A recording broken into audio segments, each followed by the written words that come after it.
Hello, ladies, gentlemen, and everyone in between. How the heck are you? Yes, I am Diana Clarion, the Lavender Lady. We have the wrong background up today, but what of it? We have the coffee with lavender background up, and I forgot to change that, and I made an addition to it, so I'm just going to leave it as it is. Deal. Okay, and with me, I am your captain, and with me we have our co-pilot, my right hand, the one, the only, the brilliant, the beautiful Kate Farr, Bionic Dance. Hello, dear. How are you? I have definitely been worse. In fact, I'm doing quite well. For those who don't know, I've been working on an animation for a while and I am making so much progress on it. So, yay. Yay! Yay! Yay! Yay! Yay! Yay! Yay! Yay! And And I also have a kitty biting my arm. I think she wants lap sits. oh, yay! Is that Columbia then? Because I heard you say she. Yes, that would be All Columbia. right then. She's becoming a lot more affectionate lately, where for a while I think she was like not forgiving me for bringing Xander into our home. But as I say, she seems to be warming up to me again, which is definitely a plus. Because I Well, know that's that good. she got scared out of your lap there for a little bit when we were sitting in the green room talking. Yeah, I think when Yeah. I first came on, so at least she's starting to come back, and she's not as spooked as she was an hour ago. That's okay. And behind the co-pilot seat, in the engineering section, we have the navigator and chief engineer, Malnado. Hi, how are you? Hi guys, how's everybody doing? Yay! A little bit Oh, it's this, definitely been worse. okay. Well, that's good. And a No, little it's bit not. this, little bit that, go for me, go for you, you know. Well, it means you're better now. You're not worse. Sure, but imagine if this right here, right now, was the lowest point in my entire life. How awesome a life would I have led if that were the case? I don't Okay, know. I'm just saying. Mm, it's an interesting way to look at it. Yeah. I'm just gonna keep Yeah. eating my sweet onion petals. Well, there was a moment in Oh, Babylon 5, which I realize you guys probably haven't watched. I've watched some of Um, it. well, there was an exchange Mm-hmm. between like Marcus and Ivanova once, where the basic idea of things could be worse came up, Mm-hmm. and like I'm trying to remember the exact exchange, but it was something about how like oh yeah, it was getting what you deserve. I think it was. Where Oh it's like, my. what if this is what we deserve? What if this is the best it's ever going to be? Like it. I'll have to look it up, but it was a lot funnier on the Mm-hmm. show. I think I've seen that one. okay, then I've seen clips here and there because there are clips that are on the YouTubes, and Mm-hmm. from what I've seen, it's something I wouldn't mind watching through, but I just I think you'd enjoy it, although there are definitely some parts of it that are like so bad. You can avoid all of season 5. oh, okay, Mm, okay. We could give that a try. I don't know. Are there doofs available for that? What? A doofed. I believe it's You're spelled. gonna have to expand that, I whatever it believe is. I believe it's spelled DVD. mm. Yes, and I Yeah, believe it's there also are. streaming somewhere. But I mean, it's not their fault that season 5 was so bad. It was the studio messing with them. Because basically, Okay. what had happened was JMS, J. Michael Straczynski, uh, originally envisioned it as a season show, and he had a whole 5 season arc, right? Now, somewhere like at the middle of season 4, the studio told him, "Oh, by the way, you're canceled." And he said, "What?" And so he started scrambling to finish the story by the end of season 4. And season 4 Okay. did so well by the end of it, the studio said, "Oh, you're back on." And he's like, "But we told the story. It's over." And they're I like, "Yeah, but you get another season." And so what came up was the worst filler you've ever seen. A bunch of actors left, and like it was just bad. It was really, really bad. I do believe I have heard this story before. Yes, because you may have told it. It may have been someone else. Where I do remember the whole thing about the whole closure having occurred, and then now we've got an entire season where we've got to fill shit. Yeah. Um, Yeah. okay, so you can just leave season 5 alone, not worry about it. Um, okay. I mean, okay, if you watch the very last episode of season 5, it does wrap up the story rather well. But other than that, Okay. I'm liking it. Oh my! Hi, Josiah. Hey, I don't necessarily see her that's every what it day. is. It's about life being fair. Where is it? Hold on. It was like if one of us said something like, "Oh, it's not fair," and Marcus was like, I used to think, what if it is fair and we're getting exactly what we deserve right now? Maybe it's better that life is unfair, and so we're doing better. I wouldn't mind life being unfair to me. Anyway, oh Lord. No, I'll tell you what. It's been a decent run. I mean, maybe not sellout crowds every night, maybe not perfect, but it's not the worst of runs I've ever known. So what the heck. Trying to find the exact. Oh, quote. This is really? so annoying. I might have found it. Yes, here we go. Marcus says, I used to think it was awful that life was so unfair. Then I thought, wouldn't it be much worse if life were fair and all the terrible things that happen to us come because we actually deserve them? So now I take great comfort in the general hostility and unfairness of the universe. I'm going to have to remember this one. I'm going to have to write it down. I didn't know Well, this. I mean, that's the kind of thing you can expect in Babylon 5. That sort of humor comes up a lot. Okay, sounds like something I might want to dive into. Yeah, and Shadow Kitty, I Well- didn't know that. I did not know that Agnes Moorehead was the Lavender Lady. Who's Agnes Moorehead? Okay, an actress from many years ago, best known to people my age or so as Endora from Bewitched. Samantha's was mother. she was like the mom or something? Yes, Samantha's mother. Yes. Okay. Why is Yeah, she the the really ugly lavender one. lady? I don't know. She I- was more purple. Didn't she wear purple a lot? Wouldn't know. yeah, I mean, Shadow Kitty just mentioned that she was known Huh. as the Lavender Lady.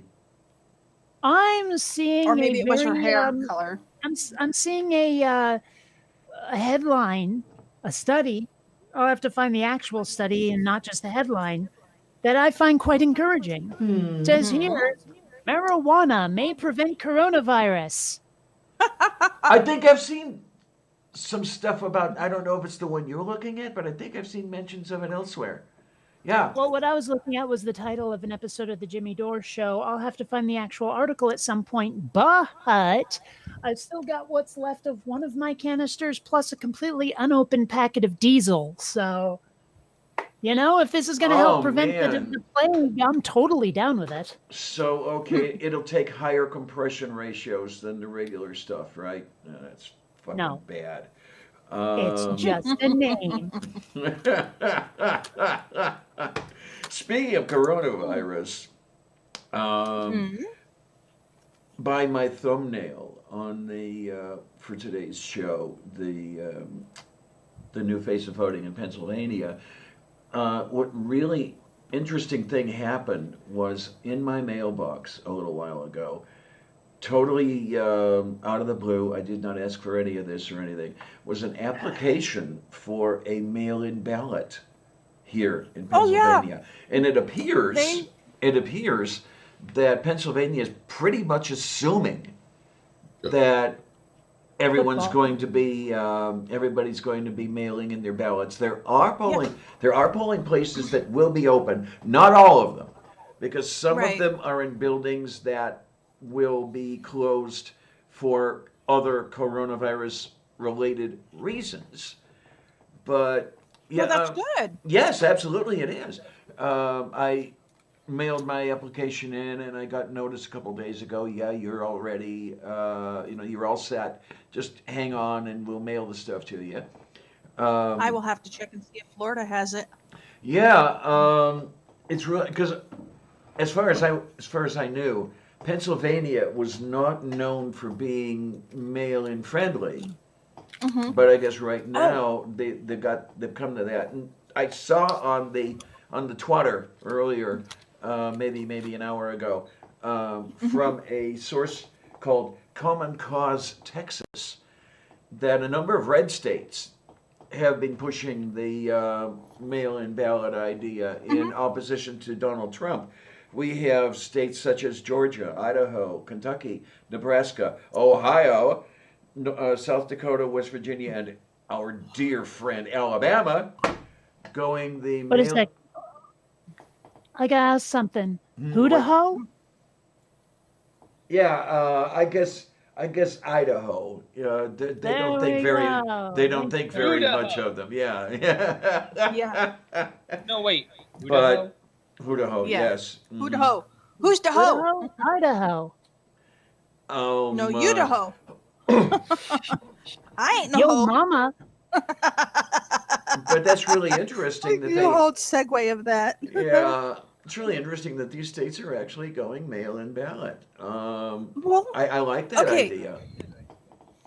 After the opening of the states, quote unquote, Texas gained, had over 7,000 new cases of coronavirus pop up Uh-huh. within a 2-week period. So Mhm. Texas is they're not doing very well.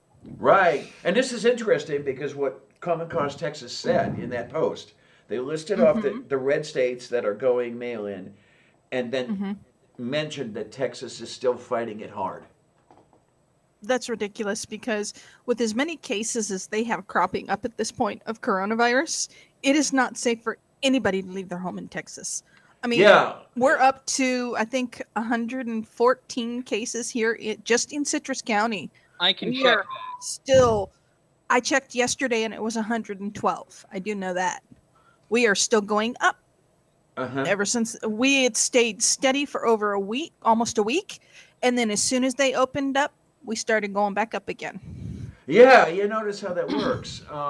And Josiah, yeah, hopefully your dad's gonna do okay and everything. Oh, no. Yes, we are at 114. Yep. So I'm looking here, and the population of San Diego County is about 3.3 million. Mhm. And the number Okay. of coronavirus cases is 5,946 with 211 deaths. Just what's been tested, though. Keep in Well, mind that a lot of people Still, haven't okay, been yeah, tested. sure. But point being that it's a very low percentage. Mhm. I feel fairly safe myself for taking reasonable precautions. In Right. fact, possibly more than reasonable. When I go to the supermarket, I'm wearing rubber gloves. Let me put it Well- this way. What's the population of San Diego? I 3 don't have million. San Diego itself. It's the county is 3.3 million. Yeah, we've got almost half that in the entire United States. Huh? What? 6 million, I think is what he's saying. No, I'm saying that population of San Diego, we have almost half that number of coronavirus cases. Oh, in the United States. Okay, yeah. Okay, Oh, half a million. see, We have a million or more cases. Yeah. Yeah, but it's like what, 300 million living in the country, something like that. Yeah. Here in the U.S., I think it's pretty close to 350 million by now, isn't it? Yeah. It says Something like that. 328.2 million right here. Okay, fine. Okay. So that's only like 1%, Talon. The point is, though, is that Well, this is closer to not 2, over but with. who's counting? Yeah. Yeah. This isn't over yet. And No, not by a long shot. No. Yeah, it's not going to be over for quite some time. Yeah. I'm not happy about that because, lots of reasons. There's places I want to go. My Yeah. parents are trapped in Mexico, and whole bunches of things like that. So, I mean, it sure would be nice for this to be over right about now. yeah. No, it's not going to be over right about now. It would be nice were it Yeah. over, say, by New Year. Yeah. And I'm not being facetious here when I say that. Because the longer this goes on, the more severe the collateral damage, if you will be. Oh, my mom is going absolutely fucking nuts. Oh, and J.C. Penney went bankrupt. Yeah. I thought they were not Wait. around anymore, but okay. When did this announcement take place? A couple days ago. Okay, because I saw an announcement that Amazon was trying to buy those people. No, J.C. Penney declared bankruptcy. I think at the That beginning doesn't of mean the. that Amazon wouldn't try to. Well, that's acquire true. them. But as of I think maybe just about a week ago is when they declared bankruptcy. So. And that's about the time. All 50 states reopening by Memorial Day weekend. They're fucking insane. Oh. We know that, dear. I know I'm not going any. I'm not ending social distancing for my own personal self. Nope. Until there's a vaccine. Right. Yeah, Yeah. It's really a necessity to do it that way. Yeah.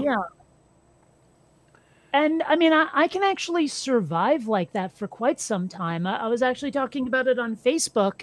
If they implement the recurring UBI, I could that live would quite be nice. comfortably. I mean, quite Oh, comfortably yeah. and for a good long time. And what I'm realizing is that what I would do, I think, is save up enough money to buy a vehicle and go to LA and start trying to become an extra in everything, like I've been talking about. I think that would be an absolute blast.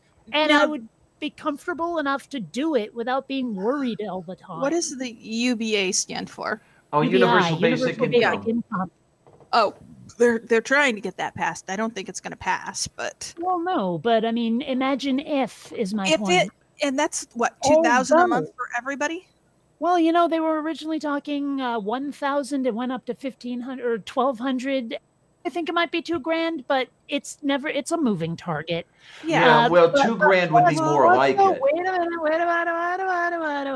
Yes, Though, I do believe, I don't think it's UBI, but I do believe that they have just passed a bill to send us a second coronavirus check. Oh, I still haven't gotten the first. I haven't got the first one either. God, people, get moving on this. But I thought, okay, well, I know my babka would say thought in one hand, shit in the other. I thought that somebody had made the announcement that second check in either the House or the Senate, I forget which, was pretty much dead. But no. The Senate has not yet agreed to pass another stimulus check, it says. Okay. But Okay. apparently, I guess the House said sure. Oh, okay. Okay. And I'm not seeing, though, how much it would mean for all of us trolls. How much is the second stimulus check and when will I get it? As things stand today, the second stimulus check is for $1,200, the same amount as the first one. Individuals get, it's all the same. Yeah, so it will be exactly the same as last time if it passes. Oh, okay. So if it passes, it'll be exactly the same as last time. So I won't get anything for that one either. Okay. Well, I got mine, so screw all of you, said the Republican. Well, what I find funny is they said that Talon was getting his by direct deposit. We got a check. Well, they For said the same his. thing to me, and I got a check. Yeah, it's weird. Well, I have a feeling that it's either. Ours are going to come last, Diane. That's just all there is Well, to it. that's all there is to it. Yes, and there's incompetence somewhere up the food chain. Yeah. And Well- I cannot exactly say where, but yeah, Yeah. something's broken. Yeah, the whole. Well, I've got a feeling that it's a demon, a dancing demon. Okay. Something isn't right there. Okay. Sorry. Yeah. You will get that if you've seen Buffy, which you haven't. Uncultured swine. You must watch Buffy the Vampire Slayer. Hey, BJ. Oh, you really haven't even watched The Princess Bride yet. I gotta get my money, and then I have to go looking for the DVD because unfortunately the address that Mom NATO gave me will only let me see the first half, and I like the first half. Oh, I'm sorry. I Well, tried. no, I'm not blaming you. No, don't kill the messenger, okay? Yours came direct deposit. Okay, Beach. So we got that for that. Yeah, I was under the impression that because my Social Security checks or payments or whatever come direct deposit, and it was stated that my stimulus would come the same way my Social Security does, I would be getting it by direct deposit. But I've basically thrown away any trust in anything anyone says. So, if I get it at all, Oh, surely you still trust what I say. Barely.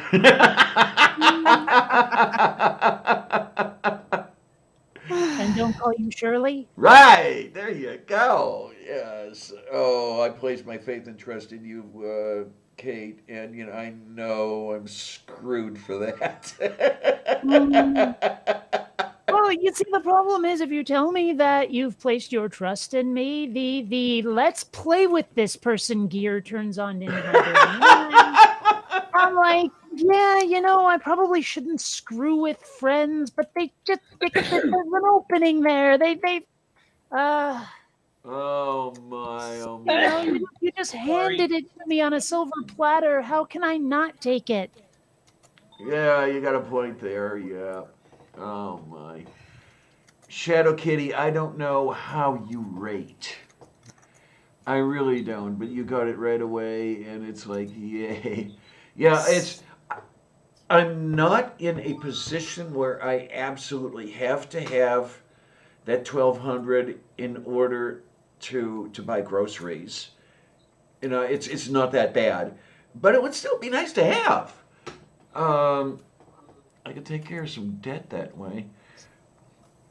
Well, last I know, people who use TurboTax, which is what I used, their registration, stimulus registration thing, lots of them haven't gotten their stimulus checks because of a glitch. Yeah, I saw some stuff I about that. forget if TurboTax is what I used or not, but I got my payment, so I don't know what's up with you poor fuckers, but I got mine. Well, Beach says that they go by your taxes. If you paid, you had to submit your banking info at the IRS website. If you got a refund by direct deposit, they would use that info. Well, I haven't had to file for a long time. Well, that's part of the problem.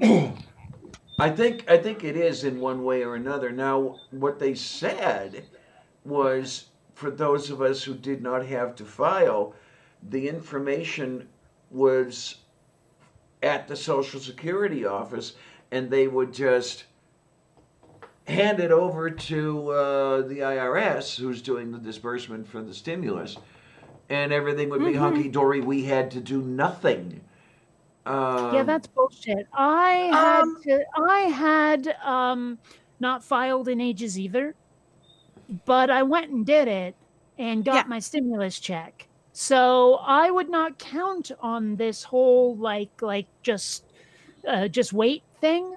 I would file. What you can do, Diana, is if you go to the irs.gov, okay, there is a area there where you can do a non-filers. It's called the it's a non-filers button. You click it, it leads you to a site where you put in your information, you put in your routing number, your checking account number, and they said if you do that by a Tuesday, you should have it by the Thursday of the next week. Now, Beach, you say that go to the website, check it out. If it hasn't been sent, have them direct deposit it. I go to the website, the one that there's that little thing that says get my payment, and it's checking the status of the payment, and they keep coming back with we are not able to give you your status. Okay, and they've been doing that ever since it started. Yeah, Just to the file your non-filers. taxes. Huh, what? Okay, Just file your taxes. That's how I did it, and I got my check right away. I filed taxes and still haven't gotten mine. Mm-hmm. Go to the IRS.gov site. Wait a Diana. minute. Wait a minute. Wait a minute. Wait a minute. Without giving any identifying info there, Mom NATO, what Mhm. letter does your last name start with? T. That would be why. Why? They haven't gotten to the T's yet. Oh God. But Diana, go to Yeah, but IRS.gov. my name begins with a C. Yeah, and maybe that's the Diana. same. Yes, but you also didn't file. Right. Go to. I'm telling you, Diana. Go to IRS.gov. And My do name the, starts with a T, and I already got mine. Okay, Yeah, now here's the do the- interesting thing. Here's the interesting thing. When I would go to the information site about what am I supposed to do, they said if Right. you are receiving Social Security disability, you have not had to file Right. a tax return. Now wait, they say do not file. Okay. I did. They I say do not put file. We tornado- already have it. And at Right. this point, I will I- believe any of that shit, but I don't Right. know how badly I would screw things up by Well, filing anyway. I went. Beach, For the last time I tornado. checked was yesterday. Yeah, I checked today, and it's telling me we don't have enough information. We are working on it, or you are not eligible. And I know I'm eligible because of my income status. So they're still working on mine. But I went and I did the non-filer system for tornado. I used, even though they said anyone with Social Security SSI didn't need to, but they hadn't said that yet when I did it for him. I did his on the 15th of April. He had his check by May 8th. And as far as I So- understand, there's already been some sort of deadline that's been passed for filing anyway. So what I've decided is that I'm not getting it. They I wouldn't don't bet on want that. me to have it, so I'm not going to get it. Why? Because of your orientation or something? No, I'm being somewhat facetious when basically. Well, I hope you wiped up after that. Well, that too. Basically, what I'm saying, I get the impression though that the machinery that's doing this does not mind that they're fucking up. Mm, I'm I not don't know. sure it knows that it's fucking up. I really could not possibly say that this is deliberate. I think it's just government. yeah. Well, I don't think it's deliberate either, but I think that not doing anything about it is deliberate. Mm. Eh, I don't know. It's just frustrating for me because if they do pass the second stimulus check, I could use that to between what we have left of tornadoes and if I ever get my first stimulus check, between the 3 checks, I could just about get a new car. I Like should say a Granddad's new, new? no, Okay. a newer used car, like in the 2010 to Xander, 2013 range. ugh, you were just it. Sorry, Xander was making kind of an ass of himself, almost literally. He was facing me and Mhm. looking for lap sits and thwacking Columbia in the face with his tail as he was doing it. And that's the kind of thing that starts fights with these Mhm. two. It's So, not funny, but it is at the same time. Yeah. I forget, were you I- around when I described my new discipline system for the cats? No, I wasn't. What? They are, well, actually, Xander, far more than Columbia, are terrified of a can of compressed air. Like the sort you Oh. clean out your computer. If I Yeah. fire this thing off, they bolt. Or at least Xander does. Columbia's usually a little better about it, but Yeah. Xander gives me this look of absolute terror and runs for the fucking hills. I have So- 3 cans of air. I just cleaned out Tornado's computer the other day. Oh my! I did a little bit of searching. Hmm. See, where is my stimulus check, Yeah. disability, Social Security, and came up with something from CBS News here. Hmm. Dateline today at Okay. 11:35 a.m. And it says many Americans that receive extra Social Security benefits for low-income, aged, blind, or disabled people are likely to receive their stimulus payments today or through the mail beginning on Friday, according to the Social Security Administration. Some 8 million people get SSI, many with disabilities. These will typically prevent them from working, et cetera, et cetera, et cetera. This is nothing I haven't been hearing for the last 2 months. For the last two When is months, Friday? Friday is, let me look at my calendar, the 22nd. No, well, no. Relative to the article, when is Friday? Relative to the article, Friday is in it is 3 days from now. The article So is the date on the article is what? today. Today? This this Okay. morning. Yeah. Now, here's the thing, though. For the last 60 days, I've been seeing that over and over and over. It's coming any minute. It's coming at the end of the week. It's coming tomorrow. I don't believe that shit anymore. What do I believe? Who do I believe?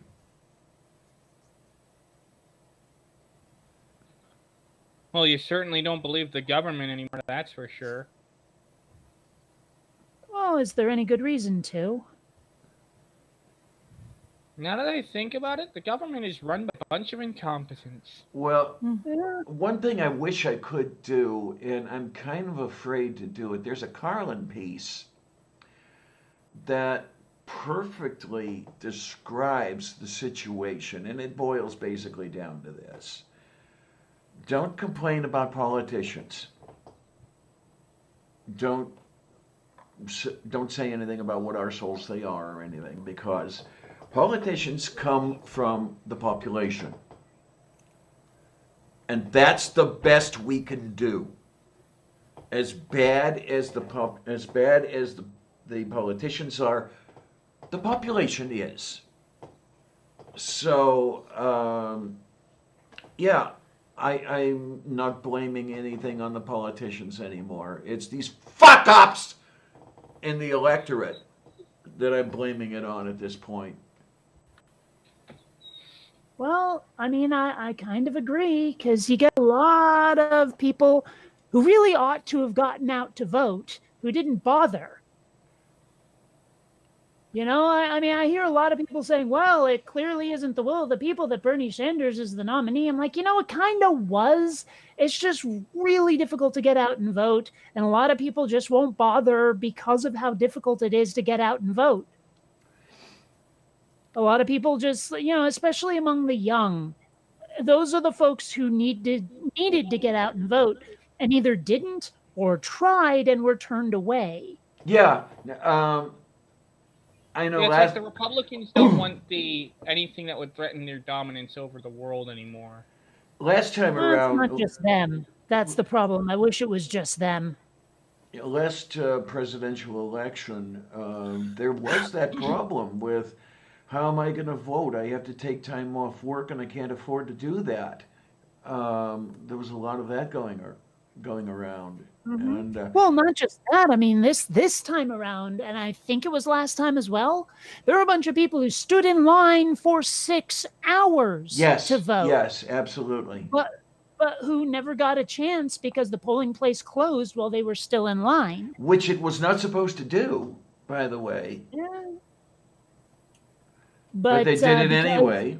They closed a whole bunch of polling places saying, like, I forget what the excuse was, but it was the exact opposite of the truth. Mm-hmm. It was something like, well, we don't need as many because people are so concentrated in one place. So you only need one because the area is so small where they're living. And it's like, no, they're so compressed in that tiny space that you need more, not less.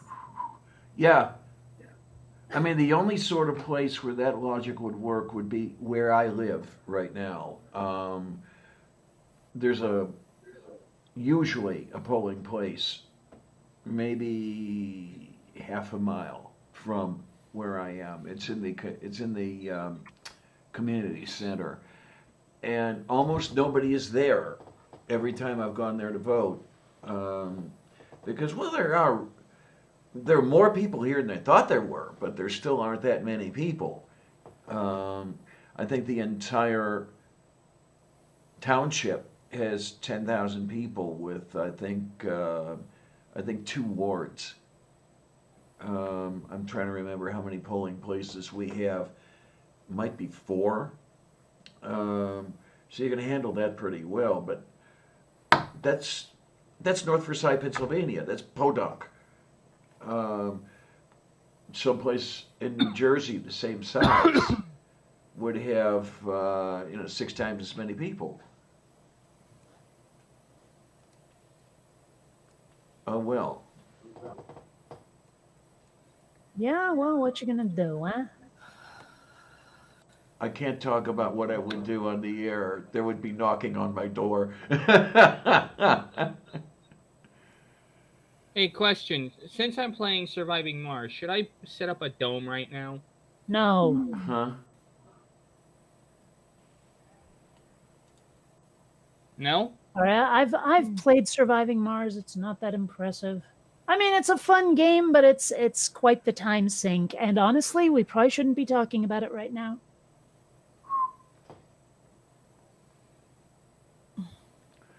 Yeah, talking about games, just a 5-second aside.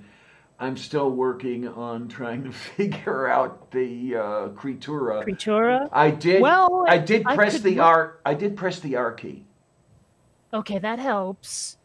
I mean, if you want to, we could sort of turn this into a let's play, and I could show you how to do the stuff you can't figure out yet. Well, I can't get there from here. No, I could do it. I could do it. And then I can share my screen and show you what's up. Moo. I don't care.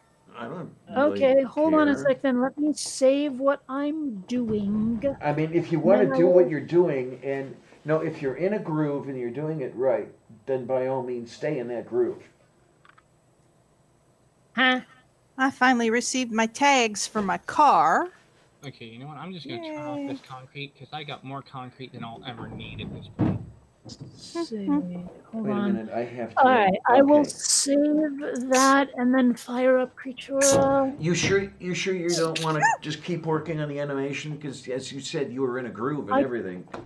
Yeah, I could use a break. I'm doing one of the more Oh. tedious things Okay. at the okay, moment okay. because there are tedious parts of that of the process, like animating someone walking is a pain in the ass. Oh not my, because oh it's my. not because it's difficult, just takes forever. Now this is You know, interesting. it's tedious. It's the same thing over and over and over. 16 frames per step, and it's just yeah. Now I mean, remember. there's some copy and paste you can do, but it's still ugh. I remember when I was trying to play with Poser 4 so many years ago, they had a button that you could push and the whole walking animation thing would happen magically. Do you have you don't have something like that in I do, but it looks terrible. Okay. Well, I mean that's the thing about 3ds Max that I really, really hate is they make a lot of assumptions about your end goal, what your final product will look like, and what it Mhm. can do, and it's quite often deeply, deeply, deeply wrong. Okay, then I got you now. So anyway, Creatura, I don't know if you've noticed, it has a tendency to crash from time to time. That hasn't So that hasn't if happened this to me goes yet. sideways- All right. Well, if this ends up going sideways, you can see it, right? Yeah. Okay.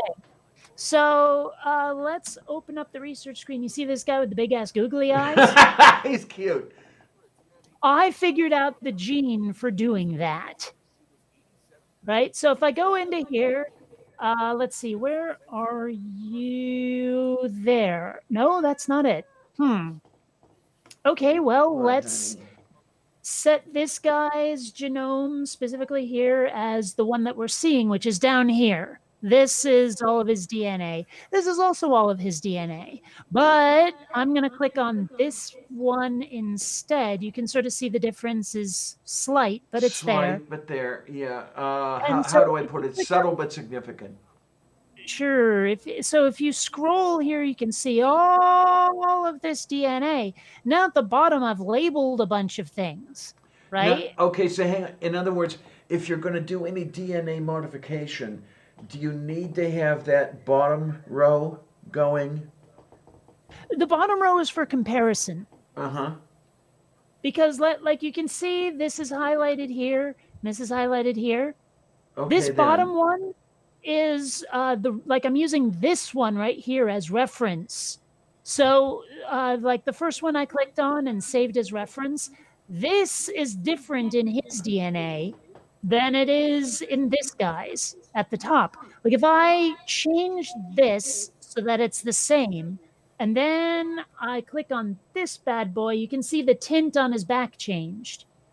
Like if I move it back up, watch what happens. See? That's how that Okay. now, I mean, as I understand it, with actual DNA, there isn't like a tweak this and it changes that. There's tweak this and it changes a buttload of things because everything's interrelated. Right. I don't know how much that is a thing in this game.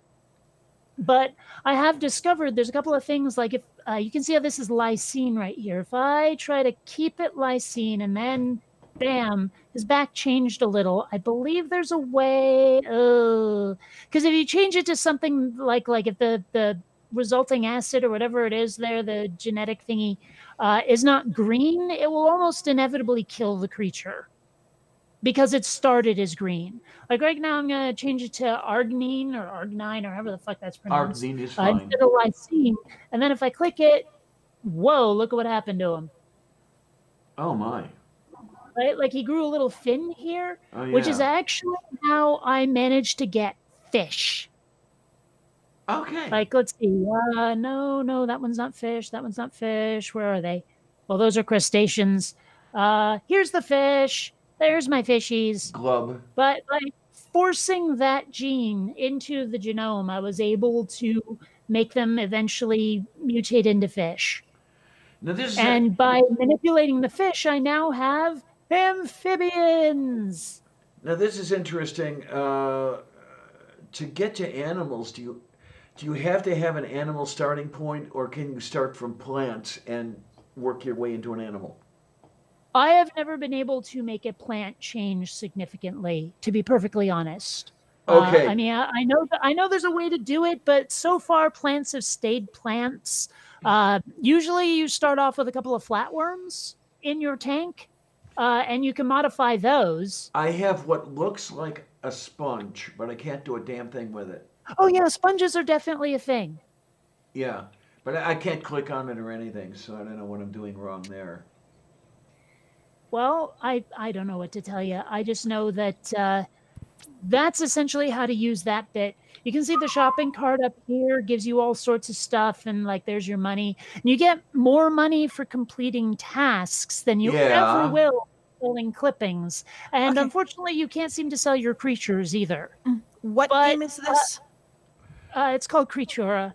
But apparently, a bunch of these things they're supposed to help like mutate things faster. Okay, then. Like I bought the what was it, the Mutamin Nano at one point, and I sprinkled it around, and nothing seemed to happen. So I don't know. But yeah, basically so- what you were trying to tell me there, though, was as far as the plants and animals, you've never seen a plant produce a non-plant. True, but I've never tried either. Well, I mean, I'm intentionally doing the Kent Hovind thing. I You know know, that. Yeah, I okay. know.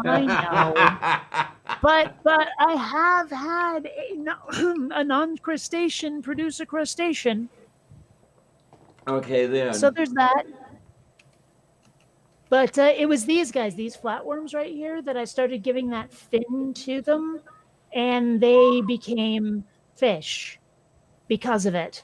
It would be interesting to figure out how to be able to manipulate those little sponges that appear when I first set up the tank, because I see one there, and very, very quickly it seems to disintegrate.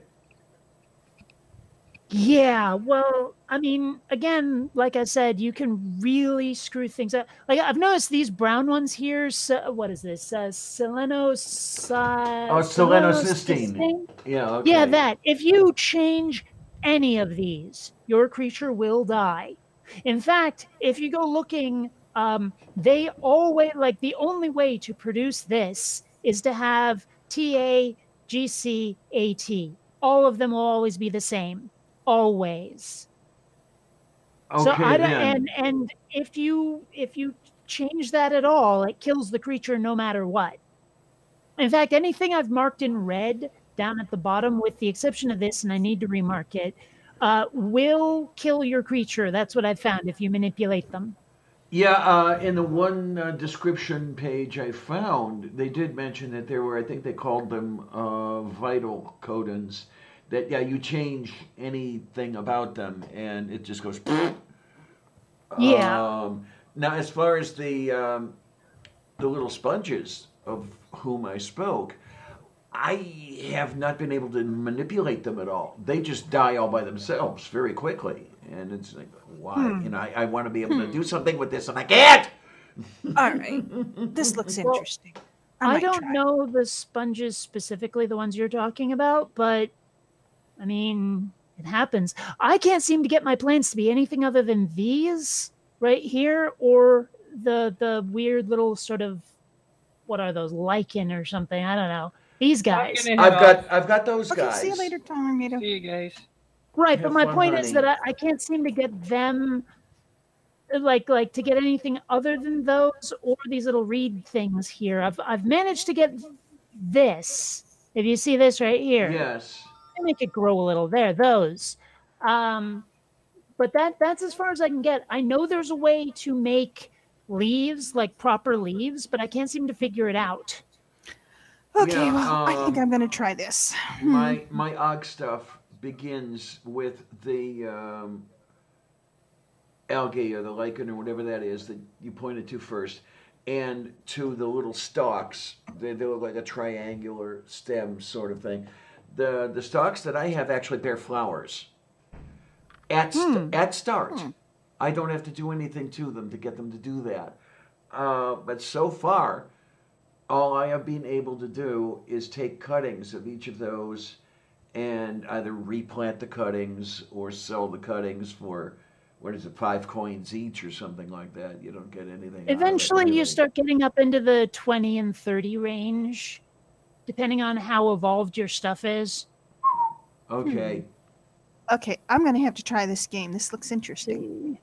I changed that. You can see it's growing a little bit. Now, this could be dangerous because I'm going from phenylalanine to tyrosine. Oh, no, I just squashed it a little. Okay.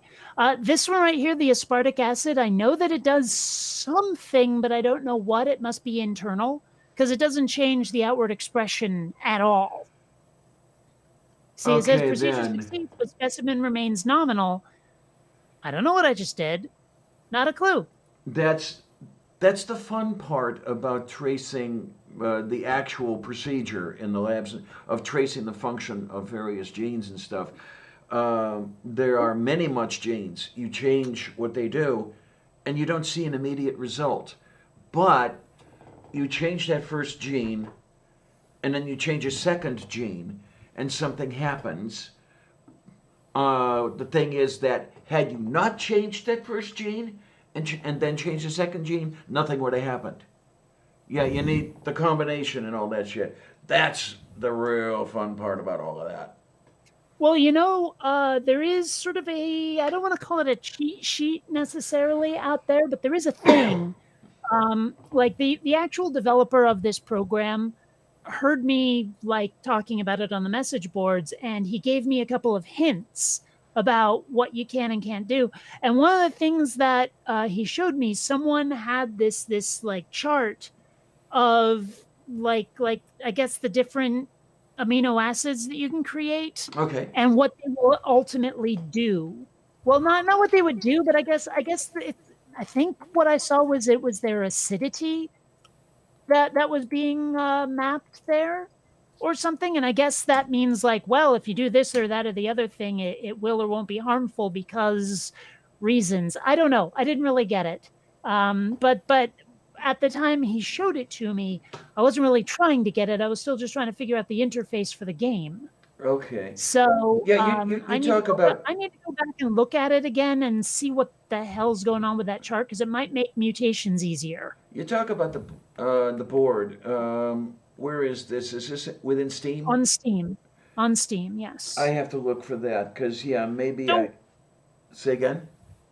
I said, don't. I just killed my plant. Oh. It died a lot. Oh, you can see this one right here. Right? It's the orange there is growing out of the pink. And so it's actually to my benefit to put this here and assign it, say, this slot. So now I have that thing's DNA, and then take the original. No, not that one. I'll just sell you off because you're in the way. That one. If I take the original and put it here, and then I can now compare its DNA to the one I saved before that was growing out of this. That was a different color. You see, now I have this marked as red, which usually means that it'll kill the plant if I adjust it. But there's something different here. Yeah. So what happens if I put this up here and clickaroo? It just says plant seems nominal. Specimen seems nominal. I don't know what I just changed. But here we have glycine and alanine. I go down here and go up here, and it didn't change a damn thing, did it? Let's see, what else is different on these two plants? Because something should be different that causes that color change, but I don't see anything. Huh. And okay, but yeah, so something I noticed is that you're making all your changes by moving that slider, whereas the changes I had tried to make was by typing the letter. I wonder if I started doing that, and it does not. It's not user friendly in any way. Don't do it. Okay, that's what I was finding out, that it was not doing anything and all this other happy stuff, and it was like, okay, maybe I got to figure out what else to do. Thank you for look at that one. Oh, you changed the color. I did. Although that didn't seem to. Oh no, there we go. It's yellow. Yellow. Again. Well, it was green earlier. Oh, there we go. There it's green again. Wait a minute. Aspartic acid is not the same. Oh, it's blue. Ooh, blue. Blue is pretty. Yeah. Why don't you make it purple? Pity. Maybe, but I'm not going to try. Yeah, it helps to take clippings. Like if you like a plant, take clippings of it and replant it, because then Then you get more of it. Yeah.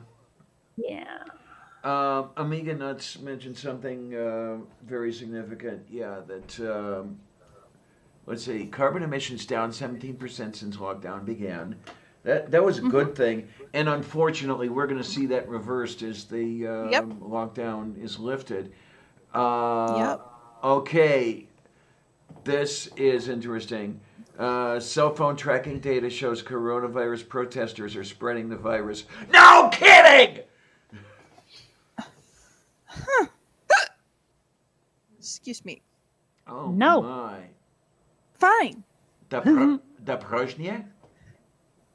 Well, I don't know. People always seem to assume that asking people to excuse them, you're just going to agree. I figure, Be contrary. You should not. No, I'm just saying you shouldn't take it for granted. Well, this is interesting when, here in English, everybody will say, excuse me or pardon me or whatever it is, as a directive. Whereas auf Deutsch, you have bitte entschuldigen Sie mich, which that first word is very important. They always begin it with please. It's, they're requesting, they're asking, would you please do this? And it seems more civilized to me to be asking for one's pardon or whatever than to be demanding. I suppose. Okay, there we go. Let's turn that up a little bit. There was an idea, I forget who came up with it. It was someone in the atheism community who said that when people sneeze, you should say to them, Godzilla. Like, God bless you, but it's kind of not. actually. And it catches people off guard. I have to admit, I do enjoy catching people off guard. Yeah, why not? Like if someone says, "Have a nice day," you telling me what to do? Huh? I know way back years ago,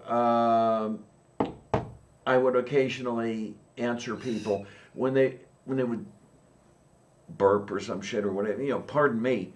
I hope they don't do some shit. Who do you think I am, Gerald Ford? get And it. occasionally they would get I it. don't get it. What are you talking about? Gerald Ford is Ford was the president. man who pardoned Nixon. Oh, see, that's the part that was the missing datum. Okay, yeah. And I know that so many Black. of us were angered that Ford pardoned Nixon, but it appears that that was part of the deal. That was part of the deal that got Nixon to resign. Oh, I see. I hear Trump tried to get some similar deal at some point. I've heard the same thing. Yes, I have. Like allegedly he offered to stop being president for full immunity for himself and his family. Yeah. Mhm. And this is a very clear indication of what's going to happen if he is not Loses. reelected, or even, if he is reelected in 2024 or 2025, actually. What'll happen then is, he's hanging on to the office for dear life because he knows that as soon as he loses the immunity from prosecution that being president grants him, he's fucked. See, the thing is, I'm not even sure that's it, though. I'm not even sure he's capable of thinking that far ahead. I think that what he's actually doing is trying to be emperor. He doesn't want to leave office. Nope. Well, that is another thing that's going on. Yeah, I mean, he has been emperor of his empire for decades, basically, because that's the way, business is, and it'll let you do things like that. And he thinks you can do that in politics as well. Well, of course you can if you've got a sufficient number of cronies backing you up and shit like this, which is exactly what the GOP is. But under normal circumstances, no, you can't do that. And yeah, he wants to do that. Yeah. Boing. Wherefore went boing. Boing. My phone went boing. Okay. Mm. Yeah, sorry, amiga. I did get a little loud there. And, by the way, talking to people over in the side chat, a little while ago, I received a note from Harmonica Man, who had been coming around quite a bit and is not here now because work calls. And he mentioned, hey, how would you like a copy of my book? I said, okay. And I just received it yesterday. It's a little fiction thing. I haven't begun reading it yet, but thank you, Harmonica Man. I will indeed read the book, and I'll even tell you about what I think about it. Think of it. There you go. And that was kind of nice, though. Gives me a little something to do, as long as I'm out of bed long enough to do it. Hi, Vonrick. Yeah, the problem I have is I find no good reason to get out of bed. And, unfortunately, the being in bed part isn't the fun being in bed part. So, it's just one of those things. It's the hiding being in bed part. My mom's having the same problem in that she's tired of being in bed, but there's no reason to get out of bed. There's nothing to do. She can't go anywhere. She's got no friends, but she's not going to make any friends if she continues to hide in bed. There are groups that she can get in touch with that are doing virtual meetings. So it's not like she can't try getting in touch with people, but she doesn't want to. I can She understand. is- I can understand in the sense that that takes work, that takes effort, Right. and getting the impetus to do that is not an easy thing Right. when you're already in a shit mood. Right. And with her, a lot of it has to do with her husband having died. Yes, yes, She's suffering a severe depression, and I can't. I love my mom, but I can't be over there 24/7. I've got my Right, own right. things to do, but she's constantly calling me, asking me, well, what am I supposed to do? And I'm like, I have no clue. You've got to try to do something with one of these groups, even if it's just getting in touch with somebody over the internet to chat. Mm-hmm. Now, one of the I mean- things I've found personally is that sort of thing is rather difficult for me because, again, this is an exception. You know, you, Kate, myself, and well, even it shows up here from time to time. Is that I'm the odd one out? I'm the weirdo, where you've got, hey, you know, I admit it. Okay, I'm the one whose preferences are way over there when it comes Actually, to the, technically, between the two of you, I'm the weird one. That depends how you look at it. Okay, you are both technically lesbians. I am not. So Yeah. technically I'm the weird one out. Except it depends how you measure it. yeah, it does. I Because guess. you and I are far more likely to enjoy the same kinds of fiction, for example. That's true. I like a lot of weird fiction. I like a lot of science fiction, a lot of fantasy. So This is what I'm saying. And you know, Yeah, we're. you talk to Diana here, who probably hasn't even heard of Farscape. I have actually I have- heard of it, believe it or not. I just haven't done anything with it. Yeah. I have the movie Serenity, which is based off of Farscape. Firefly. Or is Serenity based off of Firefly? Yes, it is. Okay, sorry. But I've watched some Farscape with Okay. Moira, the living ship. Yes. Yes. Except it's Moya, not Moira. Moya. Okay, I have problems with that one. But I've And always and had the an issue tentacle with, man. with living ships. I've never understood why that is such a sci-fi trope. It makes absolutely zero sense. I mean, number one, I suppose it could be engineered to be Mhm. that way because I mean, how the hell is life going to evolve out in space like that to be able to even evolve enough to have an interstellar drive as a living? That makes no sense at all. Hmm. But then again, I mean, what's the point of having a living ship? It has to eat, it has to excrete, and you're inside its innards. It might rebel. It just seems like the most impractical thing. There's got to be a damn good reason for it, and I've never heard one in Right. sci-fi ever. And this is the interesting thing, though. I mean, I do read fiction. I have read fiction. I do like fiction. Just it doesn't overlap with the stuff you like very much. But it's funny. I haven't done this yet, and I probably should someday, just to mess everybody up.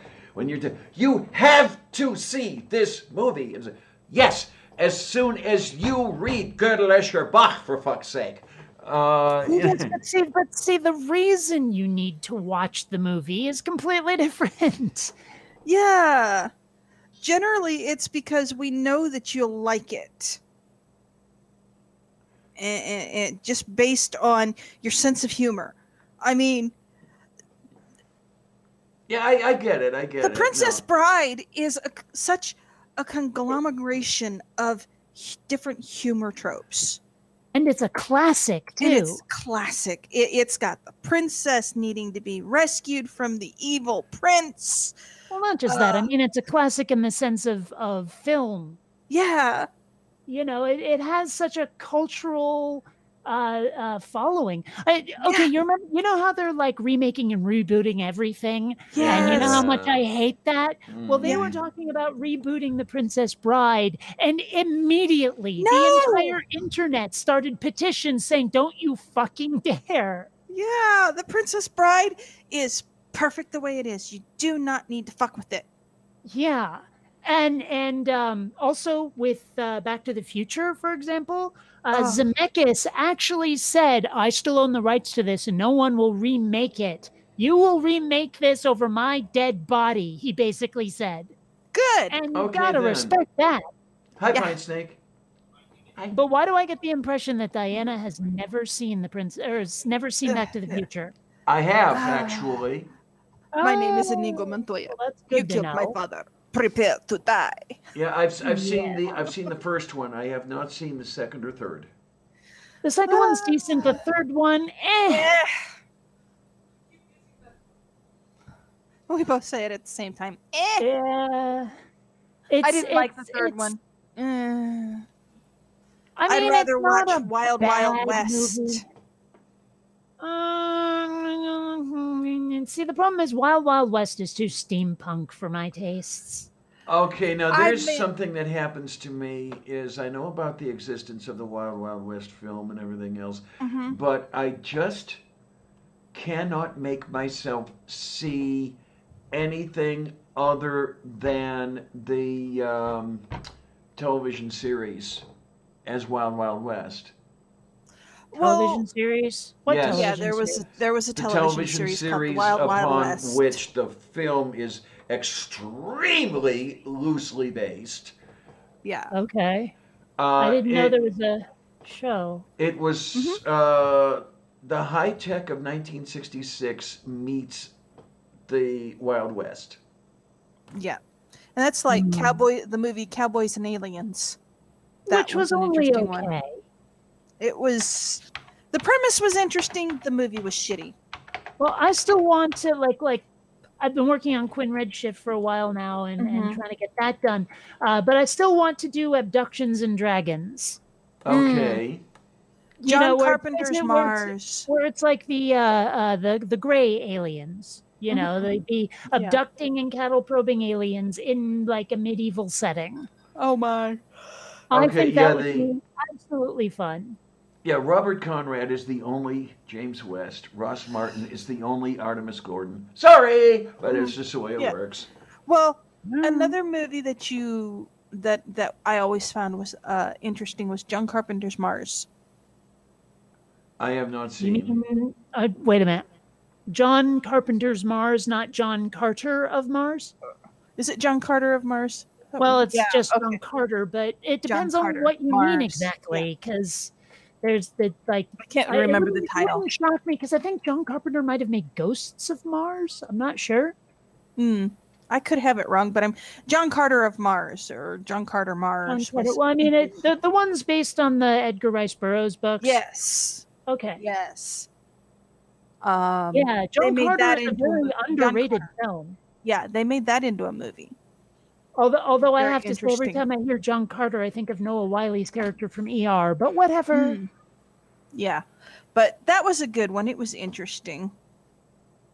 Yeah, I mean, it was definitely a good time. It's just that, well, it was marketed badly and Yeah, it all was. kinds of other problems with it. It just, like, it's kind of the way I feel about Jupiter Ascending, which could have been an amazing TV show. I But didn't it was a watch it. lousy movie because it was clear there was a ton of back history and all these characters had like stuff going on, but you didn't get to see it as part of the movie. And so it sort of falls flat. Maybe tonight. So anyway, Now this is interesting. Just for the hell of it, I looked up to see if there were any DVD sets of Wild Wild West, and there indeed are. But what really is funny You've got, okay, the one that Amazon is selling is a box set for $290. And then additional options, DVD May 12th, 2015, you can get, supposedly, you can get 26 discs for $39.19. What the hell's the difference, man? I mean, what No. is, $250 worth of difference? Now, here's a question for you. I mean, Yeah. is the movie actually based on that TV show? Very, very, very, very, and may I emphasize, very loosely. At all? They say it is, and I believe they have some of the characters have the same names.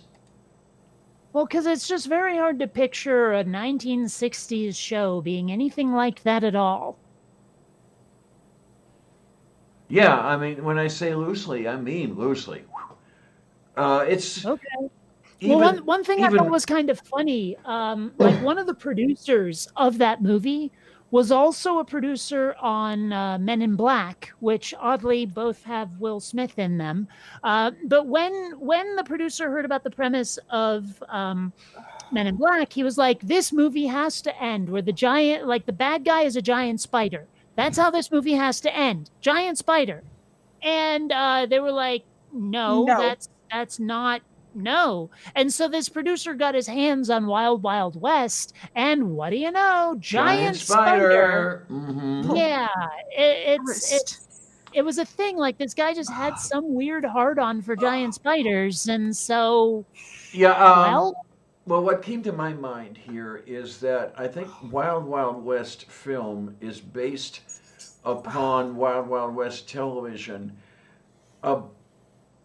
About the same degree, or very probably less, than Lost in Space film is based on Lost in Space television, or Hitchhiker's Guide movie is based on Hitchhiker's Guide BBC. that movie It's- was so bad. You're getting the picture.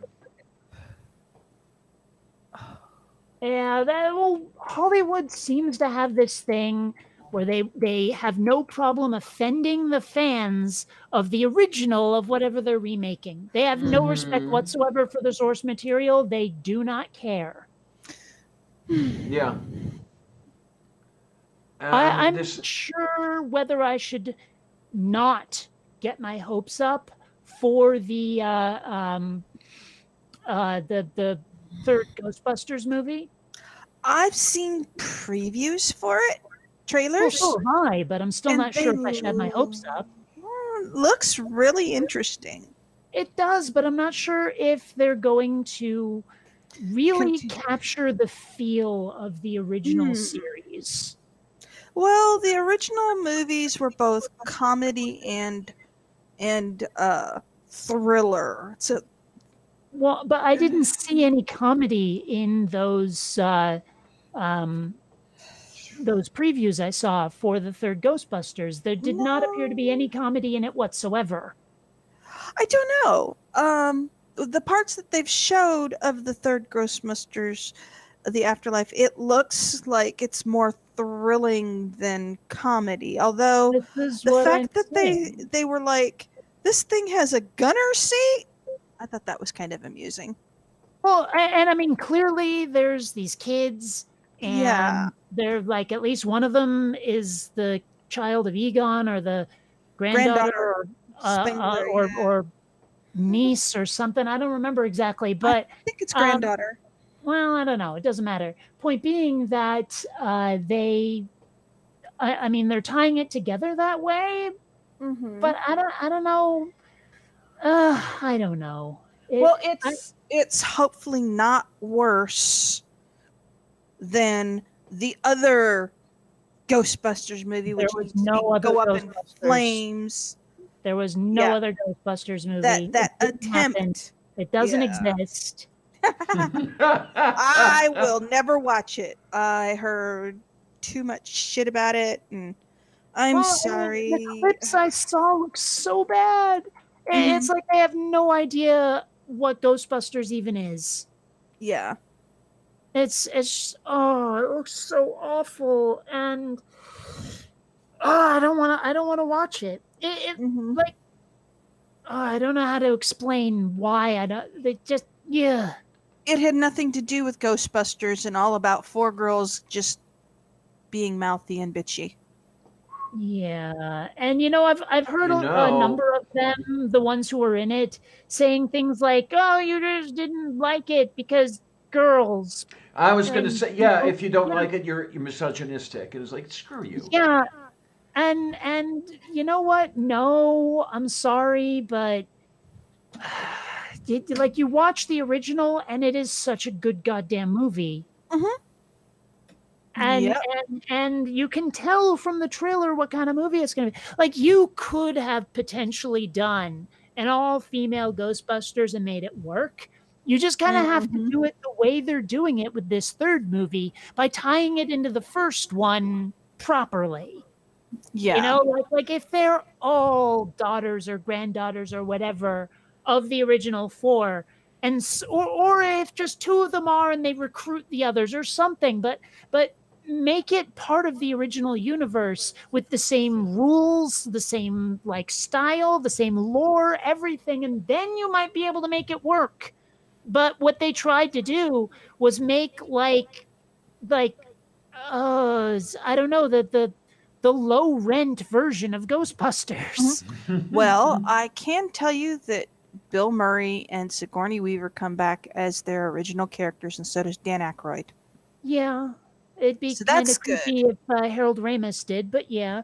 Well, Um, yeah, considering am I he's wrong? dead, Would it be it would creepy? be really. Oh, But Winston. also I'm hoping that oh, why am I blanking on his name now? The guy who played Winston, I should know his name. Ernie Ernie Hudson. Hudson. Ernie He's gonna Hudson. be in it. He's going to be in it too. Excellent. Excellent. Yes. Um, Mr. Groupman. That's got to be the teacher. Um. And I mean the what's his face from Stranger Things is in it apparently. Okay. I have no clue. You seen Stranger Things? Mm-mm. Nope. Oh gosh, you're not allowed to know me anymore until you've seen it. I'm serious. You have to fucking see Stranger Okay. Things. Okay. It's so good, especially if you're an 80s kid like me. Mm. I think I read the books. Yeah, here we go. Finn Wolfhard is the kid from Stranger Things, and he is playing Trevor. Yeah. Yep. And man, I'm looking at all these other. Ooh, Annie Potts is going to be in it. Janine's back. Mhm. Yay! I Yep. wonder if because I don't see Rick Moranis anywhere. That's a I shame. didn't see him in there. Oh yeah, Paul Rudd. Okay, he's the teacher, right? Mm-hmm. I Okay. don't know this Logan Kim kid, but he doesn't have a name. He's just Trevor's classmate, so he's probably not in it much. I shouldn't be Okay. looking at this page. I don't want this much info. But yeah, so I'm worried about how you even see this movie. I understand that a lot of streaming services have started saying, like, okay, we will charge you the price of a movie seat to watch it at home streaming. Yeah, which No, actually, though, I want to see this movie quite a bit. So if I'm going to watch it and not in the theater because I'd rather not die, it's an option. well, the problem I have with paying a theater price to see it at home is essentially the size of the screen. You do get a different feeling from the Okay, the screen that's multiple yards wide and high. okay, here's the thing about that though. I mean, I've mentioned before, I would rather read a book in digital form than holding it open like that. It's not the experience of being in the theater for me. It's experiencing the story Okay. that matters. Okay. I want the story. I don't care if it's on a big screen or not. Besides, if it's streaming, I can always use my VR theater, because you can set yourself in a VR environment that looks so much like you're in an IMAX theater. Okay. All right. What they're saying, I'm reading this. Okay. Evan Reitman's original 1984 film, unlike the 2006 Ivan. Okay. 2016 thing, which we will not discuss. It is set in the same continuity as the original two films. In the upcoming film, director Jason Reitman will pick up on one of the threads from the original movie, the Manhattan Crossrip. From the giant You know what? Stop. I don't want spoilers. Shut up. Well, no, this isn't spoilers. I don't care. There have been times people said this isn't spoilers, and it totally fucking was. Stop. Okay. Well, the one thing they do say, and this is all supposition. La la la la la la la la la la la. Stop. Okay. I don't know. Do you want I should adjust? No, I cannot adjust Kate's reception. All I can do is adjust your transmission, it's okay. and that doesn't work. Right. Okay. Yeah. I mean, I cannot emphasize how much I don't want to know. But there are a couple of movies that are coming out that I won't be able to see in the theater because of the coronavirus. I mean, the Ghostbusters right there comes to mind. I'm also very curious to see the new Top Gun movie. Zombie Palpatine. What the? Okay. Yeah. Top Gun Maverick. Yeah, I want to see that one too. I mean, I actually don't care as much about the lore of Top Gun as I do about, say, like sci-fi or fantasy. As long as there's some good dogfights and the Top Gun anthem, I'll be happy. Mm-hmm. Although, as I understand it, one of the pilots being trained or whatever, going to Top Gun this time around is Goose's son, which is going to be kind of weird. Oh. Yeah. Oh. Yeah. But Meg Ryan isn't going to be back in it as his mom, so... that's a shame. And Kelly McGillis isn't going to be in it. I think Tom Skerritt won't be in it. I know that Val Kilmer's coming back, though. Okay. Let's see. So, let's see. Jennifer Connelly, really? Okay. Well, I like Jennifer Connelly, but okay. Yeah. Ed Harris, rock on. I love Ed Harris. For some reason, I thought that what's his face, the guy from the aircraft carrier whose name I cannot remember, was going to be in it, but I don't know. Okay, let's see. Why can I not remember his name? God, Val Kilmer he was in Back to the Future. He's like, "You're a slacker, McFly." That guy. Why can I not remember his name? James Tolkien. That's it. James Tolkien. Cannot believe I don't that out of my memory. See him listed. No, he's still around. It doesn't he's like 80 or 90, but he's still around. Yeah. I'm just saying it doesn't list him in the cast. Right, but my was kind of my point. Yeah, so it really does look as if the only actors coming back are Tom Cruise and Val Kilmer, although they're like what's his face here, the kid who played Goose's son, whatever his name was. I cannot for the life of me. I think it's Bradley Rooster Bradshaw here is the guy that I cannot remember Goose's real last name. You really only meet him as Goose in the movie, but he has a real last name. Yeah, I mean, he's the only character from the original that's not Maverick or Iceman that's coming back, and you only saw him for like 2 seconds in the movie. So, yeah. Man, most of these names I don't recognize at all. It's like Jennifer Connelly, Tom Cruise, Val Kilmer, and Ed Harris are about the only people whose names I really recognize here at all. I'm going through this cast. And yeah. And Columbia, why on earth did you just bite me? I mean, it was not aggressive. It was more like attention getting, but she just bit me. Oh no. I mean, it was a nibble. It wasn't a bite. It was a nibble, but still.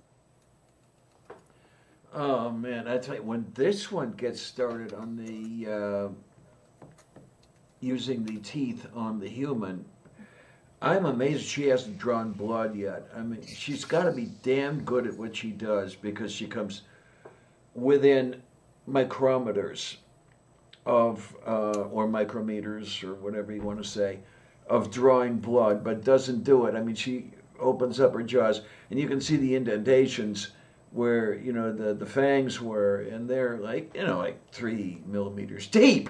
And it's, holy shit, Kitty, come on.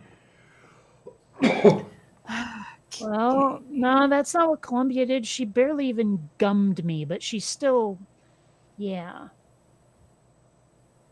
Oh my, oh my, She oh my. still noshed on the arm, just a smidge. Some people's kitties, I don't know. Well, either she wanted attention Anthony or she wants to be fed. Now, I'm not sure which it might have been. Okay, did that finally work? No, it's broken. Yay, it functions! Da, da, da, da, da, da, da, da. Anyway. Yay!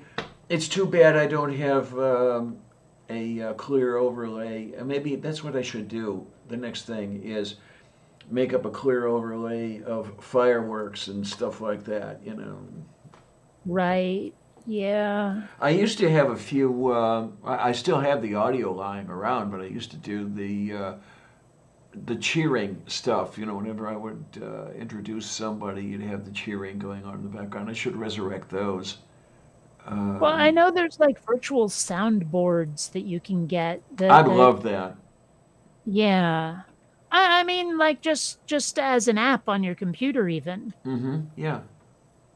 Yeah. If I could have one input to OSB and then wire, you know, like 15, 16 different sounds to it. OBS? Yeah. You said OSB. I'm sorry. I'm thinking of carpentry. Sorry about that. Carpentry. Oriented strand board. Oh, I honestly, if someone says OSB, I'd think they were badly mispronouncing USB. Well, actually, there's another OSB out there, which is Order of Saint Benedict. Those are the Benedictine monks, but that's another story entirely. I would have thought that the Order of Saint Benedict would be like, you know, a couple of cheeseburgers and some fries. There you are. Maybe a soy latte. Oh, that's something I haven't had in a while, and I sometimes think that I might like to actually go out and get a burger. And then I sit in the chair over here for a second or two, and I ask myself, but why?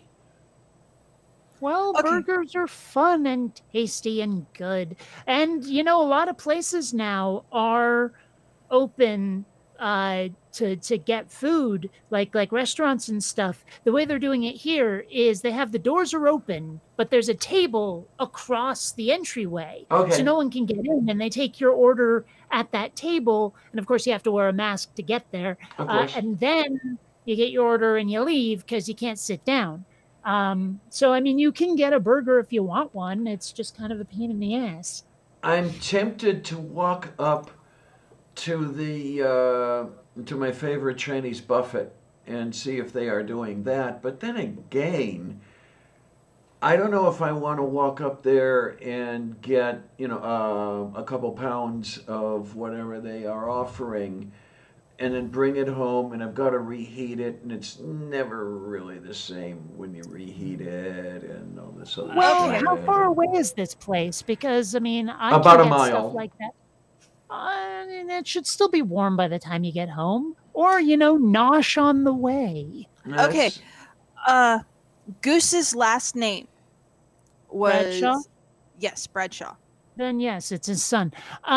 So yeah, if you want food, there's ways to do it. I mean, I've gotten takeout and walked back home with it. It's not a problem. Plus, you could use one of those like Bring Me That services if you wanted, DoorDash, one of those. Mind you, they usually have a minimum order. Something Yeah. that would have been $10-15 ends up at about 30 after you've ordered it that way. But there's ways. Yeah. That's one of the things I don't like about the DoorDash sort of thing is, I'm already straining my budget to get the stuff, and now with the door I have to pay double, and it's like I really can't do that.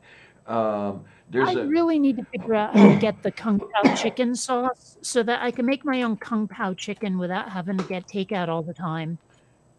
Oh my! Let me hang on. I mean, don't get me wrong. They have it. You can get it, or can you? Because a lot of it's sold out. Holy fucking shit, man. What? Okay, I see. Let's see now. This thing on the Google search page that it turned up. You have PF Chang's Kung Pao sauce, $3.69 Target, $35 minimum order.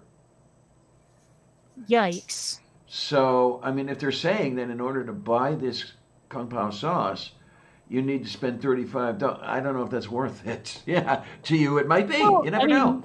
There might be other things I need. I don't know.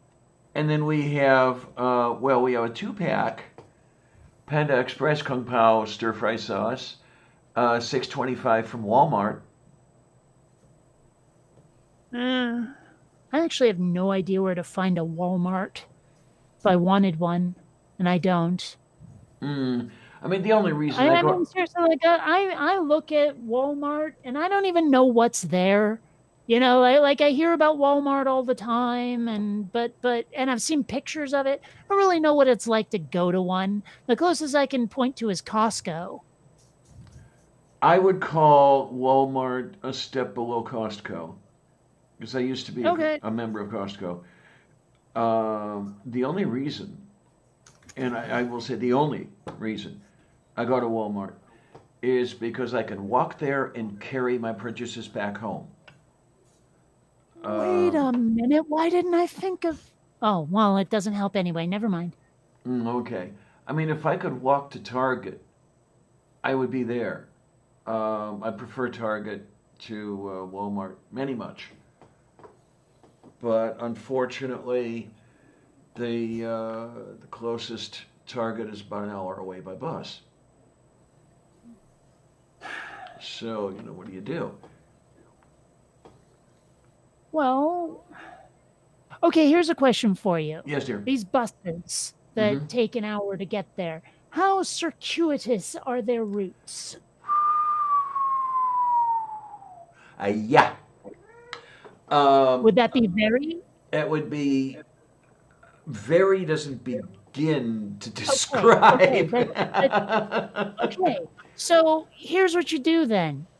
Figure out exactly how much more or less it would cost to use a Lyft or an Uber. Because if it takes an hour to get there by bus, but the route is like deeply, deeply circuitous, it might be that it's just an extra time sink where it might be worth like the extra $5 or whatever it takes to get there by Lyft or Uber. Yeah, the trip there. Okay, I'm going to pick the particular Target I have in mind. The trip there on my half price card, the round trip is $275 or $250. I'm sorry. Wait, rewind. Your half price card is for Lyft and Uber or the bus? No, for the bus. Okay. Yeah. Have you looked into how much it would cost by Lyft or Uber? Not very hard. I mean, So not at all then. I've done a little bit of asking, and what I've heard scared me. Well, okay, get out your phone, get the Lyft or Uber app, and find out. Or it might be that you can just, like, let's see, Lyft.com on your PC, and you might be able to just find it now. I don't know. I don't know. Let's see. It doesn't look like it. I think you have to do it on your phone, but like you can't calculate the route on your PC. I'd do it for you, but I don't want to get all your like addressy stuff right now. I really think that would be a bad thing for everybody involved. But it would not be difficult to figure out like how much it might cost. It might be that you've been screwing yourself out of a better time because you insist on the bus. Okay, because yeah, okay. When I'm looking at this, that, and the other, and everything, I'm always considering price, and I'm a cheapskate. Okay, because I don't have money, so when it comes to spending money, I ain't got it. Right, but I mean, suppose it's even just double what you pay on the bus. It might be worth it. Yeah, because I'm trying to think of how far it is. When my friend who lives downtown comes out here, she'll take Lyft or Uber. I forget if she has a preference or whatever. I think it's about the same distance from her place to here as it is from here to the target I have in mind. And she pays $15 one way. Sorry, rewind it. How much one way? $15. 15. 15? Oh, well, that's kind of crazy pants.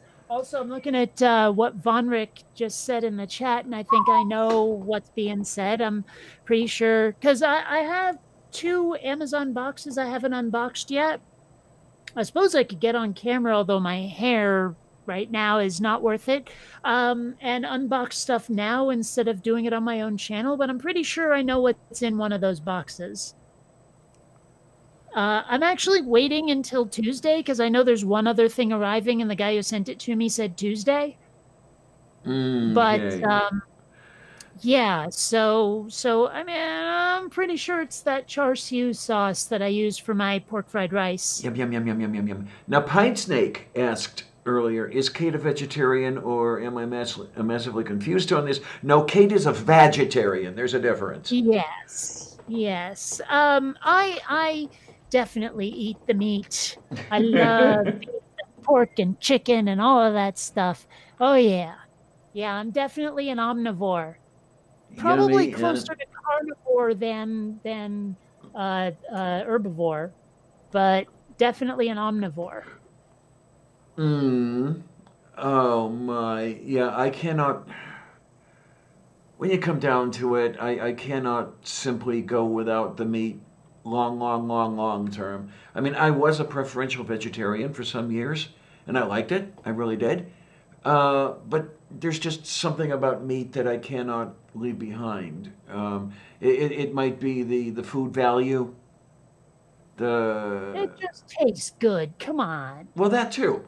Yeah, I dearly love the taste of a good piece of meat. I was actually thinking yesterday, and one of the things I was going to do if I got up early enough today, which I obviously didn't, is I was thinking maybe I should get a steak, because it's been a good while since I've had a steak. I think the last time I had a steak was about 8 months ago. So Yeah. About the time Jeff died. I was in a really bad. Right. Yeah. Did you know that it's his birthday today? Yes, I did. Okay. And I'll be doing a little something different at the end of this show for the closing. It's no big thing, but excuse me. Yeah, he would have been 53 years of age today. Yeah. It's funny. I know this because I was looking at my birthdays on Facebook, and his came up. Okay. I miss him something terrible. God, gosh, I'm looking at this. What is it? I don't see the ounces now. It's a bottle of like PF Chang's Kung Pao sauce, and it's like $10 fucking, but it's all I can find that's not out of stock. I think I cannot see that picture. Okay, now the first one I was talking about was the P.F. Chang's Kung Pao sauce. Oh, sorry. I'm actually looking at Panda Express, not PF Chang's. Oh, okay. Well, that's the second one I looked at. The 2-pack of Panda Express compound stir fry sauce, 18.75 ounces. Now, I don't know offhand if that's the 2 bottles together, or more probably one bottle is 18 3/4 ounces. That's 620. The 2-pack looks like 625 at Walmart. Well, I'm looking at the 14-ounce PF Chang's Kung Pao sauce on Amazon Fresh for $3.89. That's 28 cents an ounce. Yeah, and and they're out of stock. that figures. Yeah, the one I had talked about first was from Target. It was 14 ounces at $3.69. But there's that $35 minimum order thing. I mean, I suppose if you like the Kung Pao sauce a whole hell of a lot, you could always buy 10 bottles if they have them. I mean, it's a thought, really. I don't want to spend $11 on what it looks like 16 ounces. I can't tell. It might be 15. It might be 18.75. I can't tell. This bottle is not. Well, it looks like there's 32 tablespoons. Okay, so that's 16 ounces. Okay, it's 16 ounces for $11 freaking. I don't want to spend that much. This is weird. The one I'm looking at, the one that reads P.F. Chang's Kung Pao sauce, 14 ounces, reads $3.69. Let me look here. It says 14 ounces. Well, but I'm looking at the Panda Express one right now. That's the one that's $11. Okay, because the PF Chang's is $3.89. Which one is $11 again? Panda Express.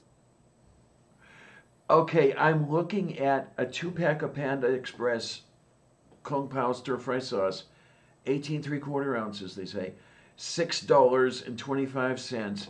A single is $3.22. Where are you seeing that? That's at Walmart. You can. Yeah, I'm looking on Amazon. I don't have Walmart. I don't have any way to get anything from Walmart. Yes, you do. You can add it to the cart and they'll deliver it. Oh, I didn't know you could. Is there a minimum order from Walmart? Well, there's free 2-day delivery on $35 plus. So I guess no, then. if it's an order under $35, you would have to pay a little bit of a shipping charge. I don't know how much. Yeah. Well, I suppose I can hop onto Walmart.com. Not that I want to give them my money. I know. It's as I have said. Not that I want to give Jeff Bezos my money either. The only reason I go to Walmart is because it's close enough that I can walk there and walk back carrying the items I bought there. Because I'm too cheap to hire a jitney, and that's a word you've probably not. I was going to ask you about that word. Yeah, you've probably not heard that word because you're not from Pittsburgh. A jitney is an unlicensed taxi. Oh. And that is the proper name in this neighborhood for that. There's even a play by August Wilson entitled Jitney, and it revolves around a jitney stand where the hacks are sitting while they're waiting to take passengers. But okay. Yeah. The main reason I don't do a jitney is I'm going to have to do something about that at some point. they deal in cash, and I never have any. I do not carry cash. Were I to carry it, I'd spend it. I do well enough to spend, the plastic money. But I'm gonna have to get some. I'm gonna have to get some cash because I need more laundry money, and I'll have to do something about that. Okay. I gotta figure out how to make this not next day delivery if I can. Oh, it's looking good. No. No. I'm on Walmart right now. Mm-hmm. They want to charge me $6 for next day delivery. How did I tell them not next day delivery and don't charge me $6 fucking? I'm not sure. You may have to go to the cart and begin to check out and tell them you Come don't. on, that's where I am. Oh, that's where you is. I don't see the option. Oh man, that's not good. Oh, wait a minute. I clicked on the 2-pack, which had next day delivery, it said, but the single does not have next day. Oh, wait a minute. Here we go. More delivery and pickup options. Maybe that'll do it. Okay, that'll do it. Update location. Yeah, it's really weird because the page I'm looking at shows the 2-pack on a 2-day delivery rather than next. Sorry, say that again. The page I'm looking at showed the 2-pack of Kung Pao from Walmart at a 2-day delivery. I don't see 2-day delivery, but yeah, we you might know, be. I don't even necessarily need a 2-pack anyway. These things, this bottle will last a while. Oh, okay. I didn't know how much Let's see. sauce one used in a Wait, no, in a not for single pickup recipe. though. Oh, this is such a pain in the ass. Mm. I don't want it for pickup. And I'm looking at the page here. Okay, I'm gonna. How long is this? It looks like All right. it looks like my options are either pay out the snout for like a 2-pack for next day, or like order a singleton and only be able to pick it up. Well, hang on. It looks like we are somehow looking at different pages. I don't know if I'm going to be. Okay, there it is. It's based. In the side chat of the meet is the URL of the page I'm looking at. And let's see if it looks any different to you than the page you were looking at. All right. I'm going to go make food. I'm hungry. What? Well, yeah, it's completely different because you're looking at the Panda Express, not the PF Chang's. Oh, dummy over here got that mixed up. Okay, I am so sorry. Yeah, I'm the dumb one. All right. I see you later, guys. Bye-bye. Later. I see you later. You be good. Yay. I'll be on Send her Sunday. stuff back. Bye-bye.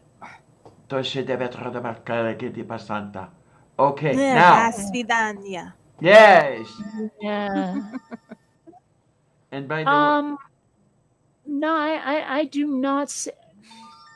Okay, that says delivery. Yes, 9210. That's my address or my zip code. It says delivery, not pickup. Delivery costs. Okay. So, it says delivery not available for the singleton. But if I go to the 2-pack, it says pickup not available, but it does not let me tell it not next day. Yay.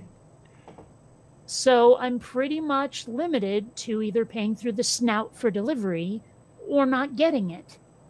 This is the poo-poo. That's what it is. All right, let me have a look at this. The one that you sent me, the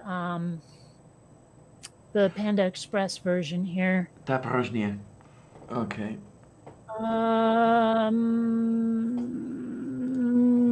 It says delivery not available for that one. It says free 2-day delivery on 3 and 35 or more, but what if I tell it not to do that? Add to cart? View cart. Yeah, it still says next day delivery $6. Ah, that's poo-poo. Oh, my. This is why I am looking at Amazon instead.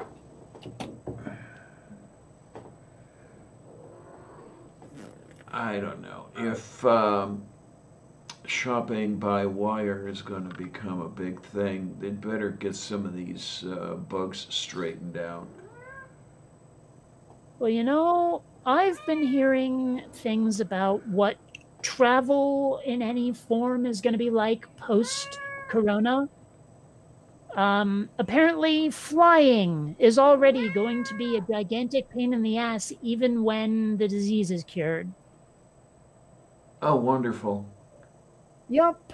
So it's yet another reason to not fly anymore. Looks that way. Although there are a couple of things I'll need to do, like go visit the parental units when they can go back to Vermont finally. And then, of course, I still want to go to American Atheist at some point, which is going to be in Phoenix. Might be worth it to take a train instead. It might, yes. Because, that's a lot easier to... Oh, Amiga Nuts, you and your Quatloos. What is up with this Quatloos thing?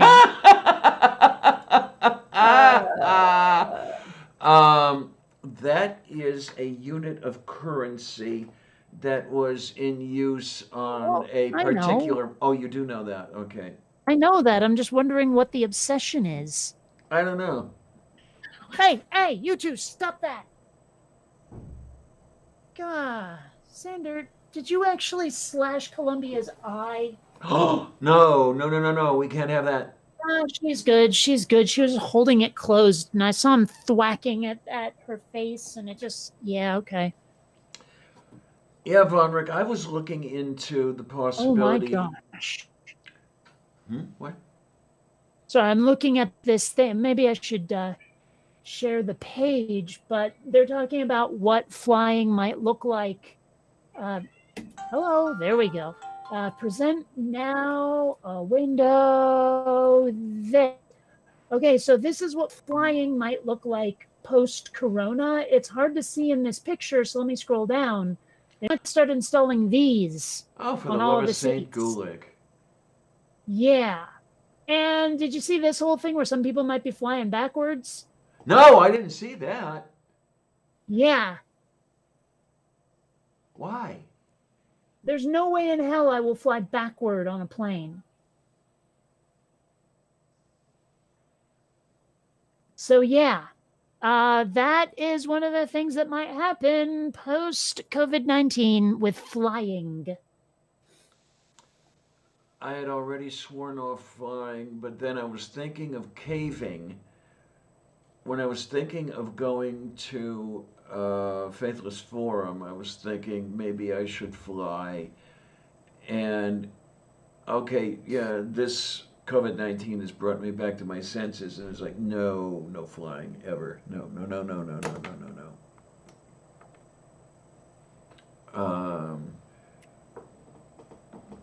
I mean, it was enough to be violated by TSA, but then this shit? No. I was looking into train travel to get me to Texas. But, okay, going anywhere from Pittsburgh by train is a real pain in the arse. So, Well, what can you do? I mean, I'm looking here, and like I'm seeing I've never heard of travelperk.com, but they're talking about you will travel after COVID-19, but it won't be the same. And I mean, like it says, yeah, here the queue at immigration will be longer than ever before. Big fat hairy deal. I'm not talking about immigration. You'll need more than a passport. Again, big fat hairy deal. Different seasons. Recovery will be uneven. You'll pack differently. You'll tick that little box every time, whatever the frig that means. We're all very used to airline bookings come with tens of add-ons once we've chosen our flight. Let's be honest, most of us skip past speedy boarding, extra baggage, yada, yada, yada. One box we won't be skipping past as much is the one asking us if we want to insure the flight. Okay. Society won't like it when you're sick. Even those who've recovered from COVID-19 will have built up immunity, yada, yada, yada. Won't travel with a cold. Current situation conviction with which the world is adopting social distancing will make it socially unacceptable to travel with a cold or any symptoms. The looks you will get if you cough or sneeze at an airport or on a plane will be scathing. Okay. You'll take the train before the plane, it says. Domestic travel will recover first, since there's no border control. And for most countries, that means taking a train. Not only will we be able to get back on tracks, ha ha, a pun. He says that in parentheses, ha, a pun. First, we'll also be more secure about it. Trains will be less crowded, have windows that open, and are also much more environmentally friendly. Once the lockdowns we see in Europe now are lifted, I predict people will rush to take a train just because they can. Okay, Travel Perk seems a little more Europe-centric. Mm-hmm. I wouldn't mind traveling by train. The whole thing is, though, that here in the U.S., you would basically have to overhaul the entire rail, the entire passenger rail system. Because passenger rail went to hell in the U.S. when air travel took off. Ha ha pun. I don't know what it would take to get it to recover. I don't know if COVID-19 would be enough. Seeing here, let's see. Just as airport security tightened after the September 2001 terrorist attacks in the U.S., travelers could be subject to tests like temperature checks, or they may even need health certificates to fly, according to consulting firm BCG, whatever that means. That could be time-consuming and complicate flying schedules. So, yeah. Let's see. I don't know. What we need is some sort of like fast rail system. Yes, we do. We've needed it for quite a while. Those pictures and those talks about the what's the term for it? There's like these bullet trains that are inside of these tubes that have like no air in them, and they go like 600 or 800 miles an hour or some shit. Oh, but I thought Phil Mason debunked that stuff. Thunderfoot. I wouldn't know. What are they called though? I cannot remember, but I know exactly what you're talking about. Yes. Let's look here. Let's see if I can. It just says high-speed rail, but there's a word for it. Oh well, it doesn't matter. It's not but the point is that it's one of those things where it might take you a day to get across the whole country, kind of thing. You know what I'm saying? Yeah. Well, okay. Wait, is it okay? Is it the Hyperloop? I'm looking not for a brand name here. Maglev. I think it might be that. Maglev. Well, yeah, that's the one where you're using the magnets to hold the train above the track so there's no friction. Something like that. That can be done in the open air. Okay, well, I don't know what it is, but the point being that we need trains that go close to as fast as planes. Yeah.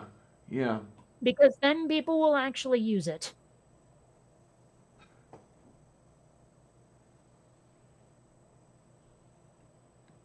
And no, what was this? Pine Snake? I don't think it was called Vac Train.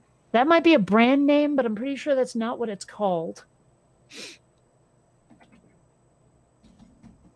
Let's see. Or maybe it is. I don't know. I'm looking up Vac. I see Vac Train and Hyperloop. Maybe it's Hyperloop. I don't know. I know that one of the difficulties that Thunderfoot had with that was maintaining the vacuum. He That didn't was something I wasn't sure about. You'd have to have like airlocks at every station or something. pretty much. Yeah, he could not see a feasible way to keep the air pressure down as low as they advertised it would be. Well, I mean, again, if you have airlocks at every station, I could see it being done. You know, like the train, like an airlock big enough for the train to fit in, and then you close some airtight seal behind it, and then open it to the open air.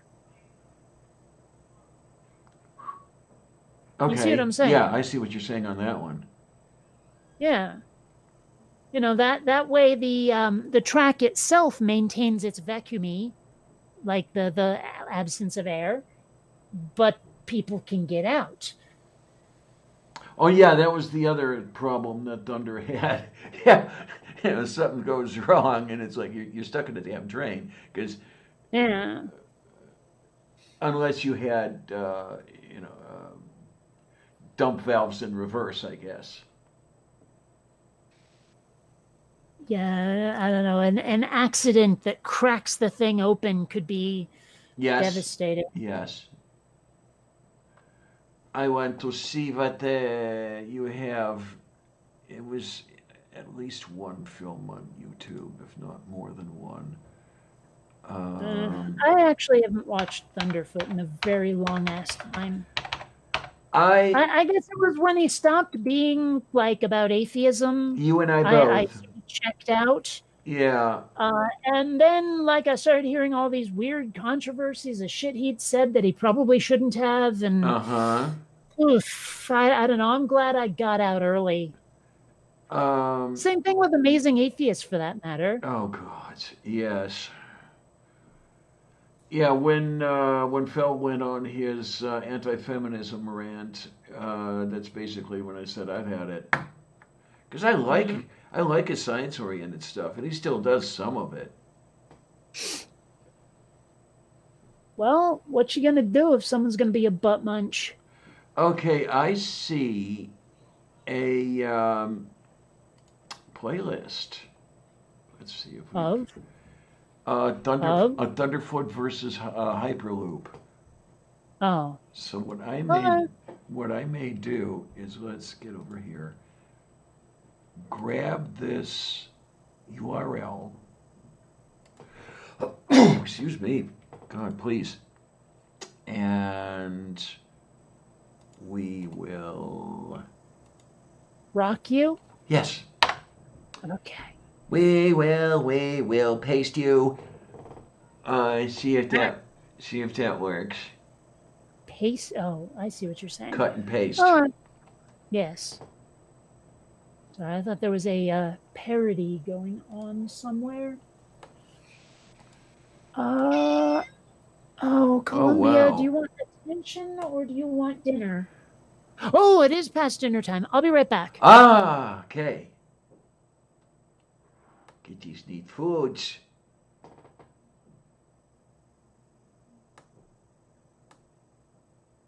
But what can I tell you? Yeah, well, that's the other thing is, expansion and contraction, the thermal effects. That would be a whole shitload of fun, wouldn't it?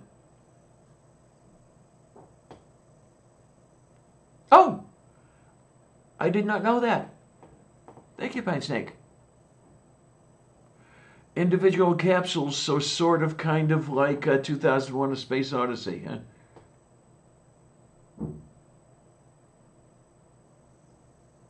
Oh, my.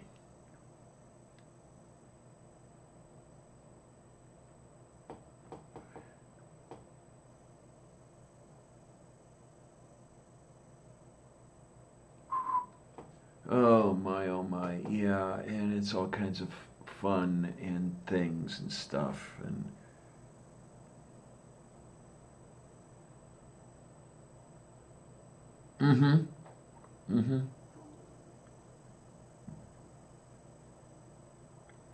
yeah, I've seen that sort of transport system mentioned in a few science fiction things.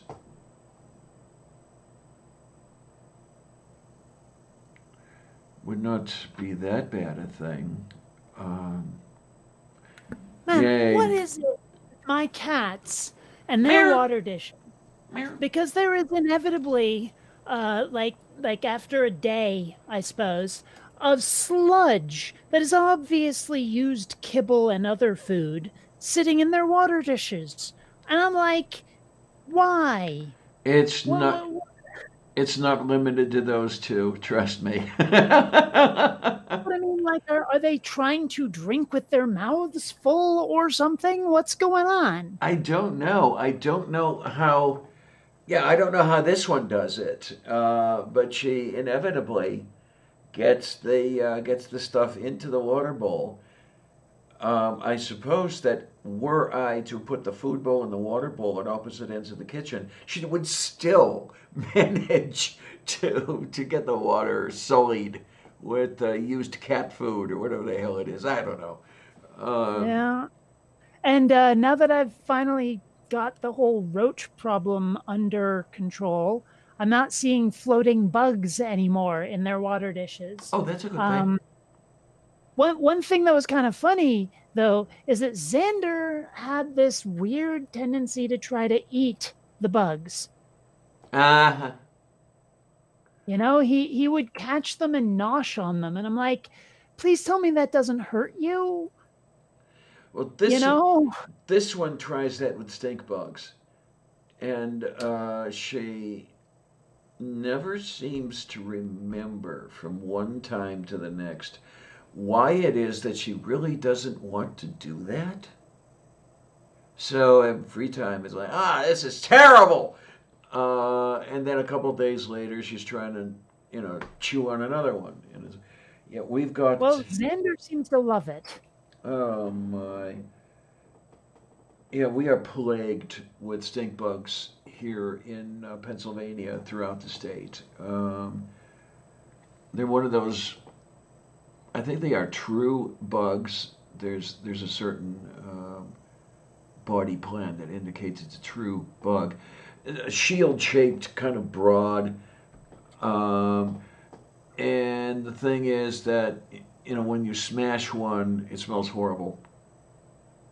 I really wouldn't know. I've never been around those. Oh, man. Yeah, where is Rosie the robot? Yeah, I gotta tell you, I feel lied to by the Jetsons. Mm-hmm.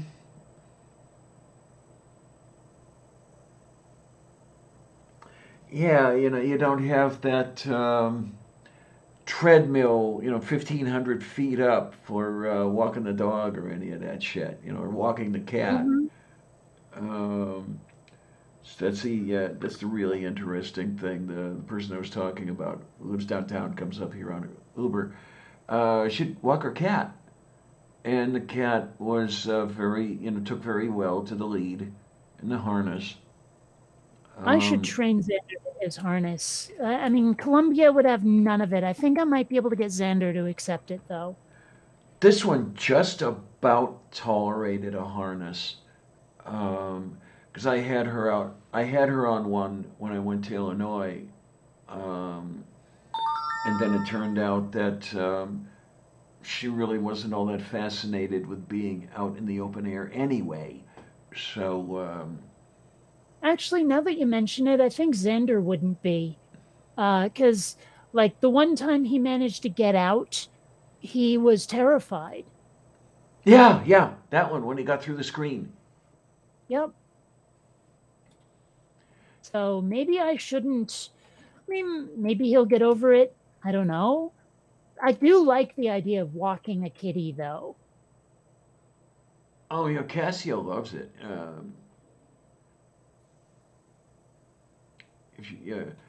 The other thing that she would do when she had two, she had a stroller and would take them out in the stroller. Who is this? Cassia is that friend of mine downtown. Oh, I thought that was the name of a cat. Okay. When she had the But two, they were, let me think now. I'm trying to remember the names of the kitties. I can't quite remember the well, names. it doesn't matter. The fact is, you had a friend named Cassio. Cassia. Oh, well, okay, that has an effect on the landscape. I was gonna say, who the hell names their kid after a frickin' radio?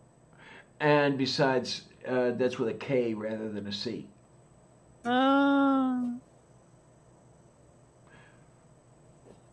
Yeah, she's the one whose body is rebelling against itself. Organs are falling apart and everything. well, I figure if your organs are falling apart, it's time to switch to a synthesizer. Pretty much, yeah. They looked into that and determined that it wouldn't help. Damn it. So it's Well, it's why wouldn't it help? I mean, you can still play. It's still a keyboard. Just it's not, I mean, why is that so difficult? Indeed. Yeah, but it's got to be a whole shitload of fun to be 35 years old and know that you are 99% likely to not see 40. Yeah, that sounds like a thrill. Yeah. Oh my. I don't know how the hell she does it. I really don't. Yeah, well, we're probably all gonna get killed by some alien plague anyway. I mean, those are the only things that are missing right now because we've had earthquakes, we've had plagues. Where are all the like dragons and aliens that are supposed to destroy us all too? Mm-hmm. I'm just saying, you know. I mean, okay, I don't want to sound too horrible, but of course I'm going to sound horrible. In some ways, I'm almost looking forward to dying, but I'm a lot older than she is. Mm, Uh, I'm I not looking forward to dying. yeah, it's. I mean, if living is going to be more of same for me, it's like same. Ugh. Yeah, well, I like being alive. I might even be willing to say it's my favorite thing, right? So I want as Ah! much of it as I can get. Harmonica Man, hi! How you doing? Picked the picked the book out of the mailbox yesterday. Thank you. Thank you, thank you, thank you, thank you, thank you. Yay, yay, yay, yay, yay, yay, yay, yay, yay, yay, yay, yay. Okay, Oh, let's get. man. Now, the way I've said it before is I've had maybe not the best, but a fairly decent run. So I don't know, maybe it is time to bring the curtain down and let another show open. Huh? I'm not goddamn done yet. There are still things I want to do, and I don't know if they'll ever actually happen, but if there's a chance, I'm sticking around for it. Mm. I'm just saying. I don't know. Maybe something would turn up that would change my mind, but we'll see. Yeah, Well, I haven't started you know reading that it yet, but I have picked it up. Hmm? you What? know that whole thing about like what if something amazing came along the day after I die and I totally miss out?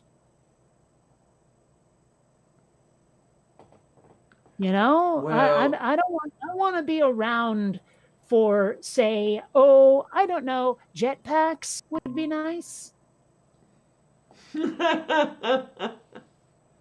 Okay.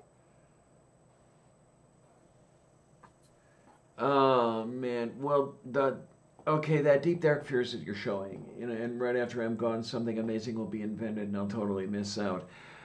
That does not bother me because I won't know of its invention. What would bother me is the invention occurs as I am dying. and I know that it's being invented, and I know it's out there, but I'll never have it. Yeah, that would Well, really but the piss thing me is, off. it's a deep, dark fear. This is a fear of something that could happen. Not, it's not that, like I won't get to know that I'm going to miss out on it. I'm just afraid that that will happen. Mm-hmm. Well, I don't want to miss. I'm afraid that I will miss out on something, and I want to be around for this thing that I don't want to miss out on. well, the thing is, though, okay, in order to not miss out on that thing, and then I'd have to be alive for it. yeah, and then to apply that to all the things that might thing, in order to not miss out on them, you would have to live forever. Yeah, well, I mean, still, what if I got the chance to walk on another planet? Suppose Earthlings managed to invent a drive that's fast enough to get us to another planet, maybe even another star, really quickly. We invent hyperspace, we invent warp drive, whatever, right? And I get to walk on an alien planet. After that happens, I'll be like, you know what? It would be hard to impress me now. There might be something I don't really realize could be possible. But god damn it, I walked on an alien planet and I'm happy about it.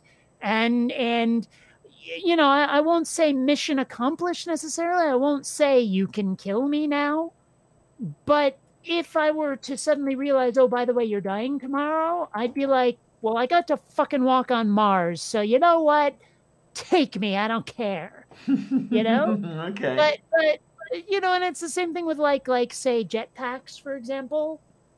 If someone invented a jetpack and I get to fly around with it for a year, and then someone says, oh, by the way, you're done, I'd be like, I ought to do a jetpacky thing. I want to live for a little while like I'm in a sci-fi movie, a good sci-fi movie.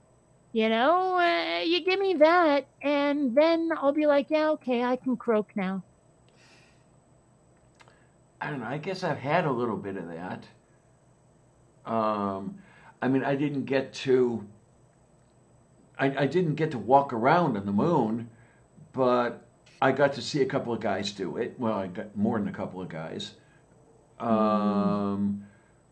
Yeah, see, that's not good enough for me. I need to be the one to do it, not watching other people having all the fun. Yeah, I know that's kind of not going to be feasible for me. Really. Well, yeah, but that's the thing. You never know. What if in the next 5 years we develop some sort of, I don't know, nanotechnology that makes lots of our ails and ills go away? What if? It's that whole what if. Like, there have been a couple of times in my life where shit has gone really quite horribly wrong and I didn't know how to deal or cope.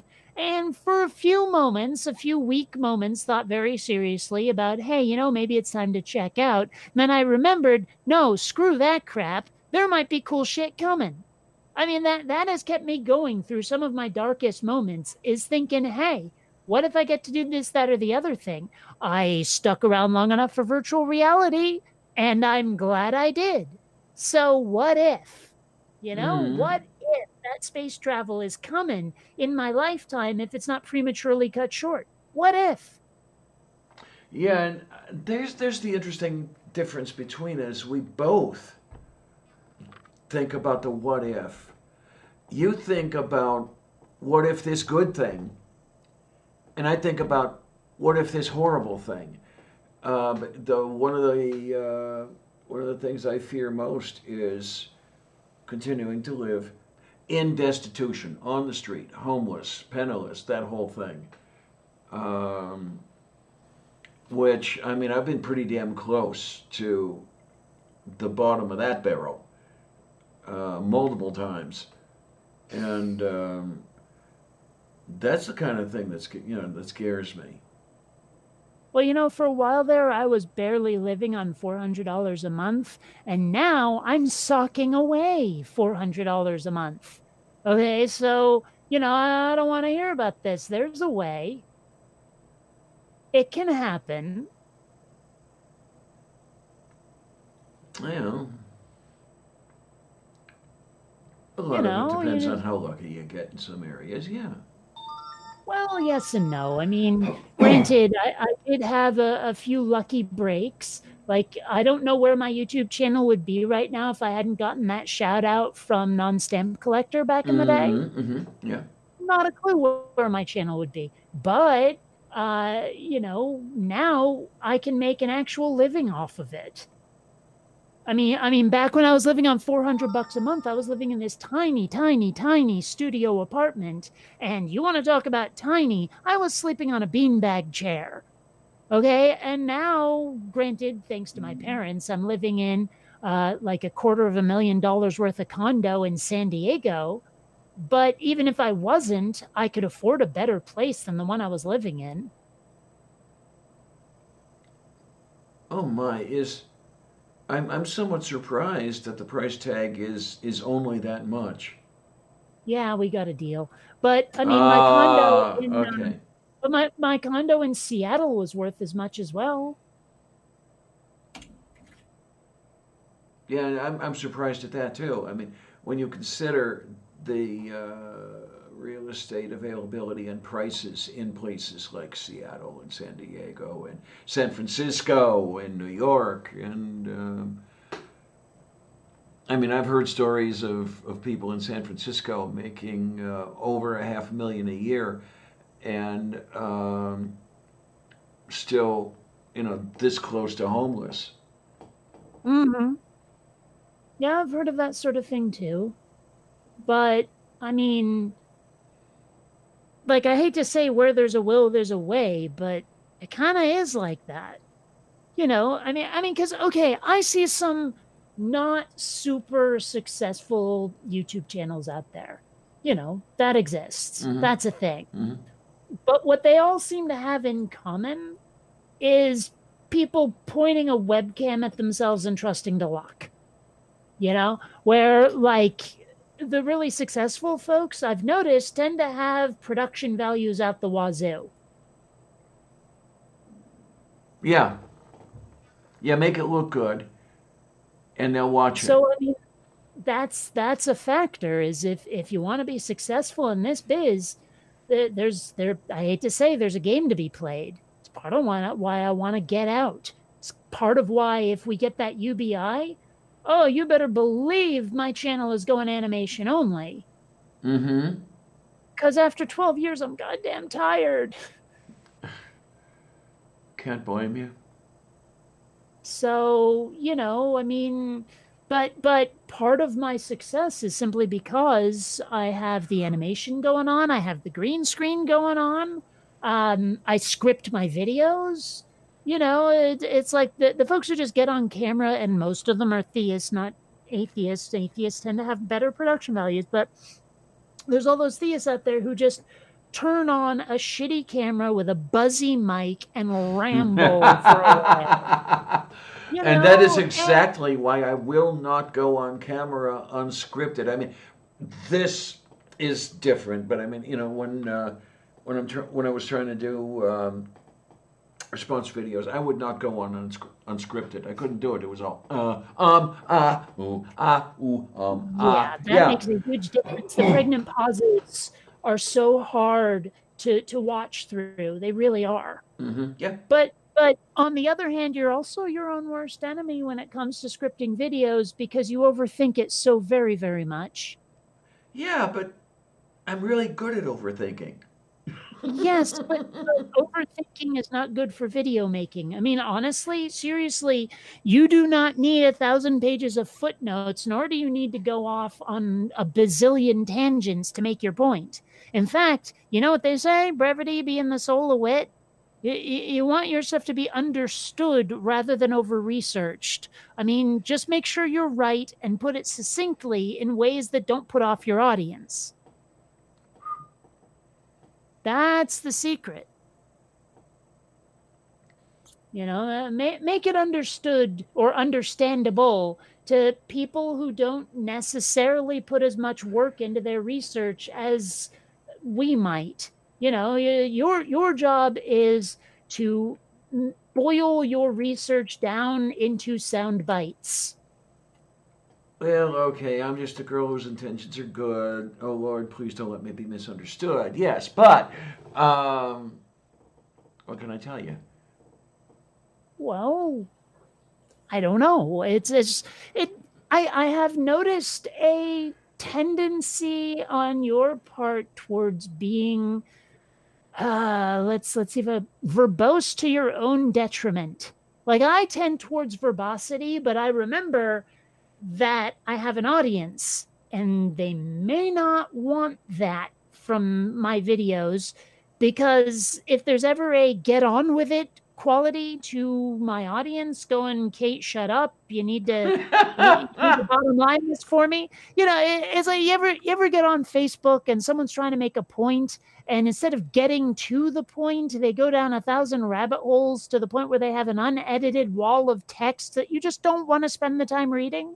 Okay. And they could have said the same thing, the exact same thing, made that point in 6 sentences, just 6 sentences, but they couldn't do it. They wouldn't let themselves just make the point and move on. Yeah. You know what I'm saying? Indeed he does. So if you're going to make YouTube videos that are scripted, you gotta be brief. You gotta make sure that your audience is not bored.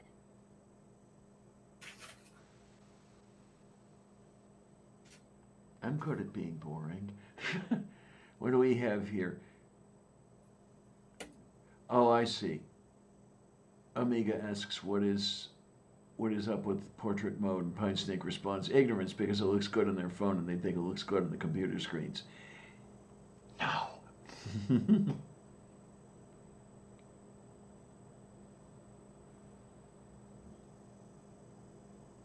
I don't know.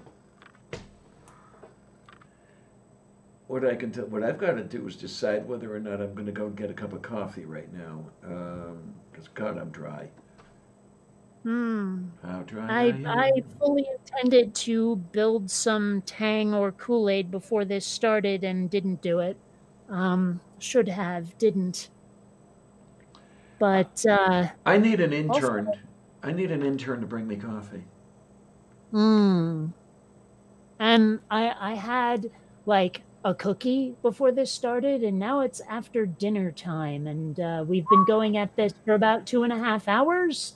So at some point I am going to have to seek nourishment. And hello, kitten. You want lap sits, don't you? Meow. Come on. You are being invited. Oh, and now you're turning away and walking off. Come on, you. Oh, and now jeez. Come on. Oh, you so She just never gets the point, does she? No. She's invited, but I think what she wants is to be picked up and plunked onto the lap rather than walking onto it herself. Well, I don't know.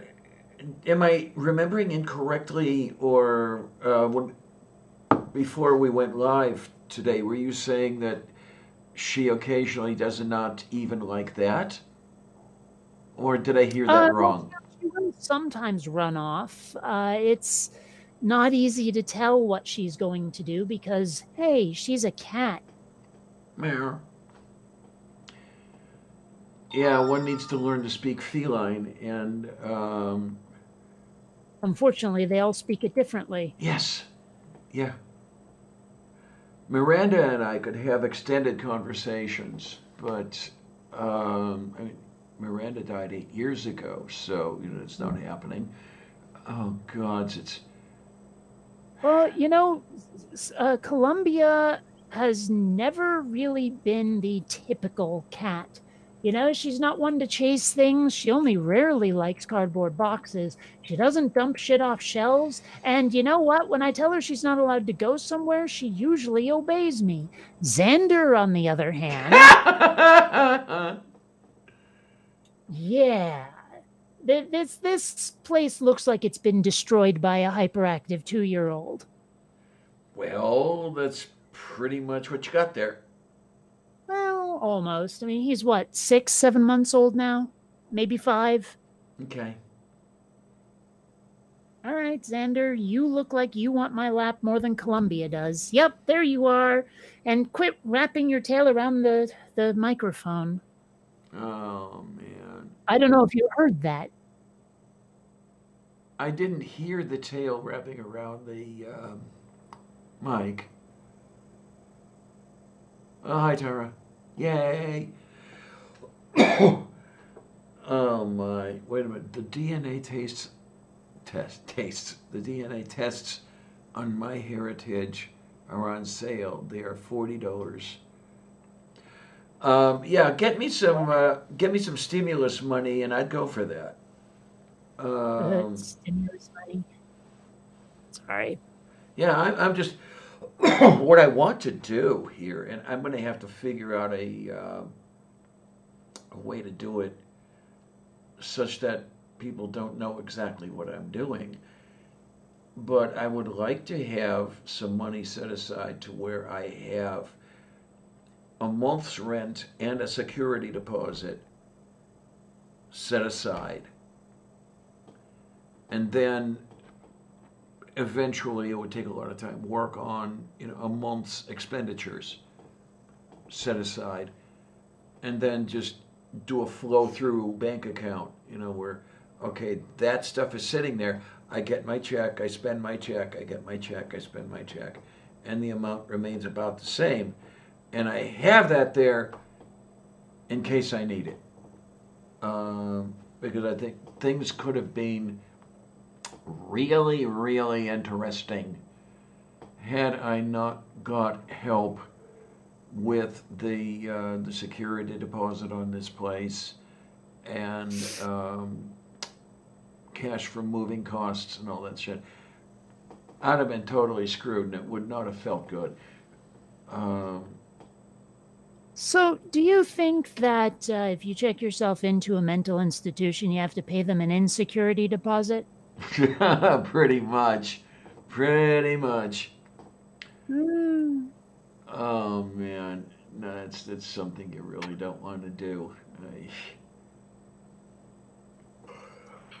I've been in a loony bin twice, and not exactly fun. I was pretty old the first time I actually understood what the word straight meant when it comes to straight jacket. Oh, Because I didn't understand it. I was like, but there's nothing straight about that jacket. It's pretty curvy and bendy, and then eventually I realized what the hell people were trying to say. And I was like, oh. yeah, straight as Well, in, because I hadn't seen it spelled. yeah, it's the AIT rather than the other one. Yeah, so you're like Strait of Gibraltar, Bering Strait, narrow. Yeah. Or as in not deviating, like a straight line. Well, that's the other spelling, isn't it? STRAIGHT. Oh, okay. Okay, the straight line is STRAIGHT. The straight jacket is STRAIT. IT. There's Yes. no GH in there. Yes, this is my point. But Okay. but I had never seen that word spelled when I first heard of a straitjacket. Okay then. It was kind of like, when I was 2, 3 years old, I genuinely thought that TV show was called Star Trek because I'd never heard the word Trek. Oh my. Okay. Well, and then all the ignorant people around whom I grew up were Star Trek. Well, I mean, if you can be forgiven if you've never encountered something. You know what I mean? Well, that just is a testament to how little those people encountered. There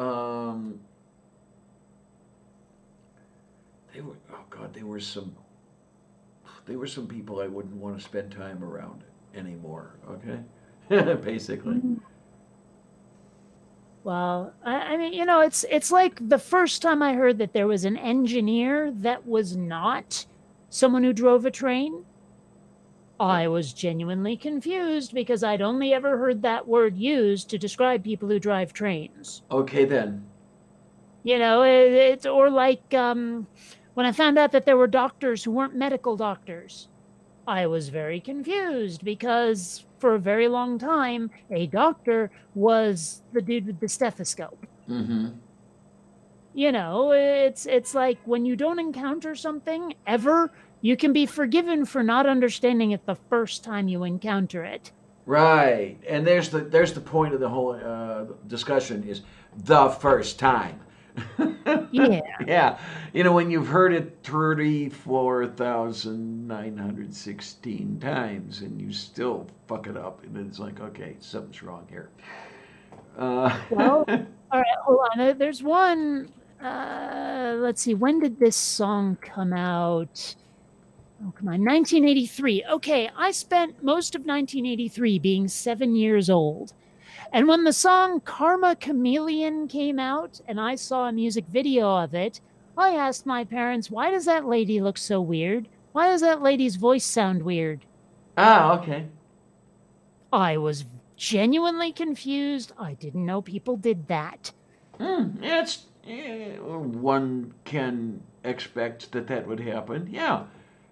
I mean, when it's you're not in the middle of it, you don't know people do it, but then you see it and it's explained at you, and people do that. Okay, fine. Yeah, but I was genuinely confused. It's just, and then it was explained to me, and I was like, oh, okay, well, whatever. But at the time, I was boggled. Of course, I was also 7. Oh God, Lone Wanderer, don't get me started on the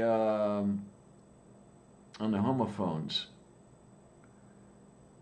I'd love to do one of those like fakey polls where you go out among the proles and ask them, should this thing be legal? Oh man, yeah, And absolutely.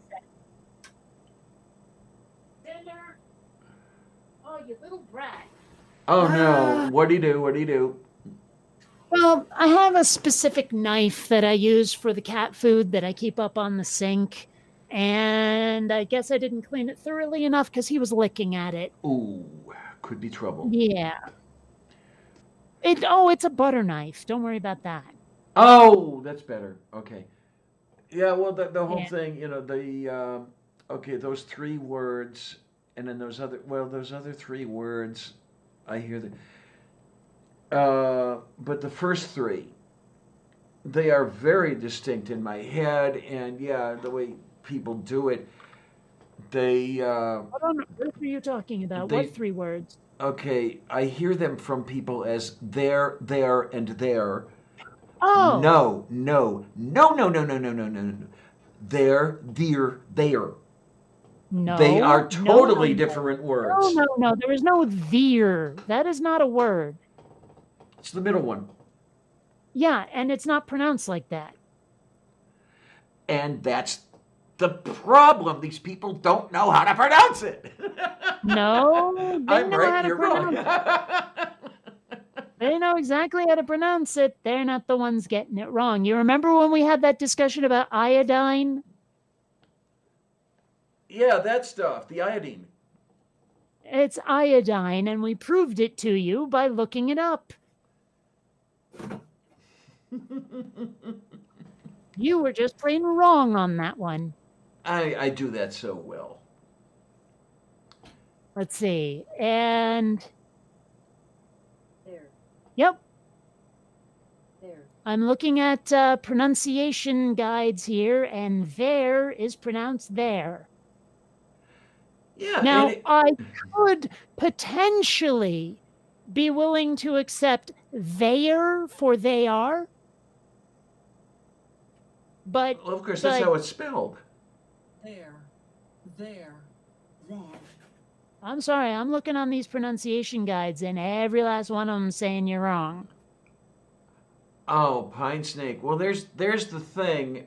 Um, IUPAC has issued the proclamation that the official name is aluminium, but aluminum is an acceptable alternative for those unwashed masses, you know. Mm, Now, if you do a search through the scientific journal system, the chemistry journal system, on aluminum, you won't find very much. okay. That's real. Okay. You search on aluminium, you'll find it all. Yeah, well, it's supposed to rhyme with linoleum. It's not linolenium, liniminium. It's linoleum, aluminum, linoleum, aluminum, linoleum. That's actually like the first time I saw the file format GIF. I think part of the reason why it defaulted to GIF in my head was GIF and JPEG, GIF and JPEG. It's alliterative, GIF and JPEG, Oh, right? okay. But you know, I don't know where the hell these people look at that and go, oh yeah, that's GIF. No, it's not. It's GIF, and the creator of the format said so. But even if he hadn't said so, I look at that and all I can see is GIF. Okay. But I think part of it was just alliterating with JPEG.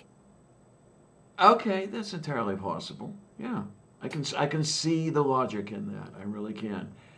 I'm pretty much. I understand where I'm coming from when I see the word and hear it in my head. It's due largely to those other languages I speak. Yeah, those seem to get in the way of your pronunciation a lot of the time. Because the German especially, there is no soft G, as they call it. There is no J. And you know, I gotta tell you, soft G doesn't make sense. They should reverse those because G is softer than J. Okay. Just as a sound, it is. But I'm sure that the justification for it has nothing to do with the sound of the letter. I don't know what the justification is, to tell the absolute truth. I mean, it might well be that just like, well, hell, we call the letter G, not G. Now, ghee is something that is found in India. Yeah. Okay, but irrelevant. The point is that we don't call the letter that, and yet people insist, oh yeah, G is pronounced G. Yeah, because well, here in English, I mean, it's not. You know, Joe is something other than, you know, what one might think. You know, I'm joeing home. You don't hear that.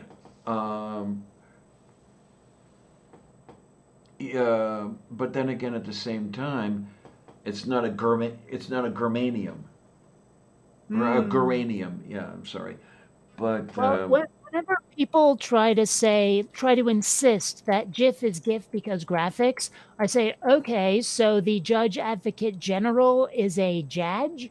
No, it's a JAG. The acronym, the way the acronym is pronounced, has not a damn thing to do with the first letter or how the pronunciation is of the letter that the word represented by the letter. The two are completely unrelated. well, right when you do that whole is it called an acronym or is it something else? When like NASA, is that an acronym or is it something else? Whereas Weird ass official word for it if it's one or not the other or yeah, something. if you can pronounce it But as a the thing word is, or if nobody cares is the thing. If you try to say the other thing other than acronym, no one will understand you unless they're completely pedantic. And honestly, I value communication far more than pedantry. You know, just because, like, I mean, unless I'm being a complete rat bastard about something, I'd rather be understood rather than, you know, completely accurate. Okay, okay. Because honestly, like, again, I make YouTube videos to give people information they may or may not already have. And if I'm making it too obscure by being too pedantic, I'm failing at my job. Okay. So I try to make sure that I'm being understood unless I'm doing it to be a brat. Okay, yeah, there's part of the problem I have is that my brain works differently than everyone else's. I know it does. And it's so difficult to get it to work the other way. Well, I mean, the thing is, my brain works differently from everyone else's either. Or also, I just don't have that same trouble. I can make it work if I have to. If forced, I can totally make myself, say things the way that gets me understood. Okay. I mean, Because I mean, don't get me wrong, there are times I'm very pedantic about certain things, but there are also times I know I don't have to be, and it's to the benefit of everyone around me if I'm not. and I don't know, given time to think about it, I can probably do that, but it's that whole thing about having the time to think about it. Well, Sunday we had that thing going where there was a little bit of a glitch in communication where I spoke. I spoke of Beijing and Taipei, and Tornado had just spoken of Taiwan. He said, "What do you mean Taipei? Taipei is the capital of Taiwan." What happens in my brain? And it's something I find very difficult to control on the fly, is that there's a rule in there I don't have to think about. It just is in effect, just like gravity, where when you're comparing two things, you compare like. So instead of comparing the capital with a country, you compare the two capitals. I don't have to think about that. It just happens. Well, Now, but how see, do the you- problem with that is comparing something that's different is often quite important. I mean, if you're comparing two things, you're probably trying to find the difference between them. Mm-hmm. But I mean, again, if people want to be, if you want people to understand you, you kind of gotta like speak to them in relevant, like ways that maintain the continuity of the discussion.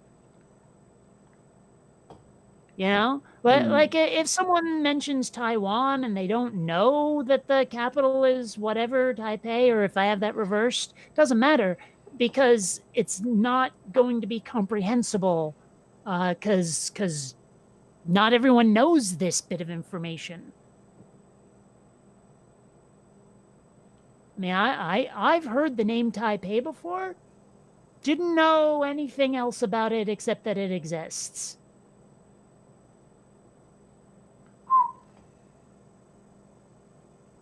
So I was very confused when you said it. Oh, okay. I'm just saying. Yeah, I mean, when you're talking about international politics, I wonder. I'm gonna have to someday just tick off the references and see what they are. I mean, not to prove any points or anything. I'm just interested. When talking about, say, German politics and French politics, how many times you'll hear, the German way of doing things compared to the French way of doing things, or the German way compared to the Parisian way.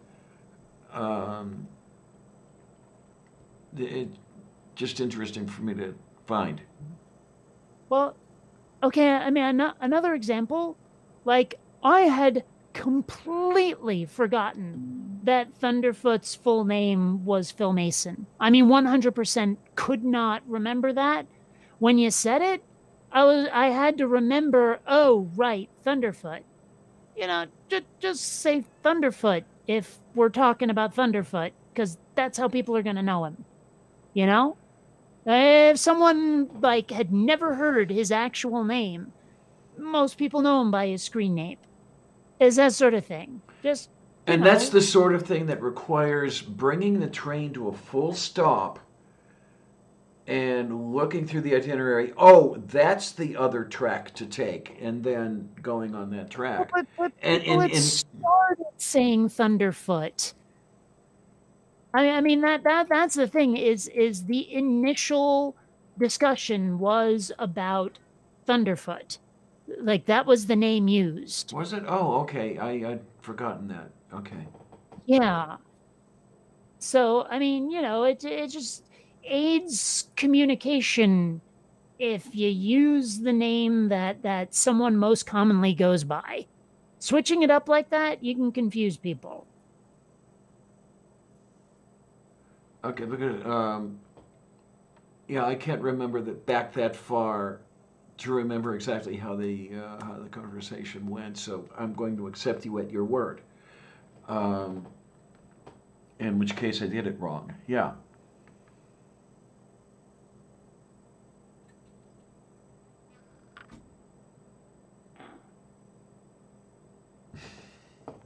Oh no! In the side shot, are we going to get into that one now? Yeah. We're talking. Pine Snake had said some can't spell burgers either, and then Lone Wanderer says, yes, instead of spelling burgers, they spell it as sandwiches, and it's okay. Are we going to get into our hot dogs sandwiches?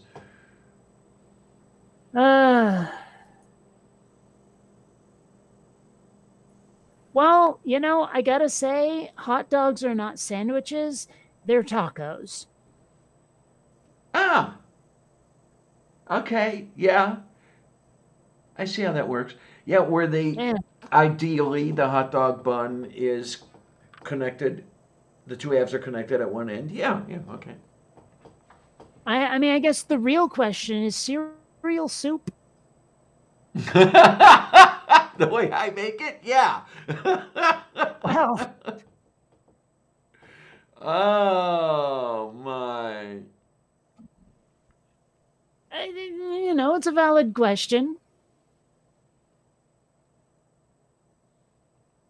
Well, Pine Snake, I miss a lot. Okay, I mean that's just my name. That's my middle name. Really, I didn't think that was your middle name, but okay. Oh Lord. There are times, like about a decade ago, I thought very seriously about changing my middle name to Irreverence. Okay. Well, because that's sort of a defining trait of, if not my personality, at least my sense of humor. And I have to say, I enjoy tearing down boundaries. You know, I actually, I think it was better put in a book I was reading a while back. I have a low taste for unsettling people. Okay then. I have to admit, I do. Like, okay, some of the weird ass looks that I've gotten from people by giving non traditional farewells. Yeah, okay. You know, or one of my favorite things to do, although it never lands the way I would hope it does, is if I'm at like a doctor's office or something and I'm making an appointment for next time, and they say, "Well, we have an appointment available at 3:30," and I'm like, "Can we make it 3:32?" And they look at you. Where did you come from? Well, that's the thing though, is they don't. They take a pause and go 3:30. Well, depending on how long you've had the same GP, yeah, they might know you by now. Well, even if I don't. That you mentioned doctor. That is something that has always made me wonder. There's a certain quirk of language here. Maybe I don't know if you've seen it before or not. When I came out here, and I have an appointment with a GP, and I'm sitting in the waiting room, and the nurse receptionist comes out and says to me, "Doctor will see you now." And when I first heard this, was what? And I realized what she was saying was what I had always heard the previous 30 years when I lived somewhere else, was the doctor will see you now. But for some reason, when it comes to that guy in a white coat with a stethoscope, the direct object is left off. His credential is his name, or now her name.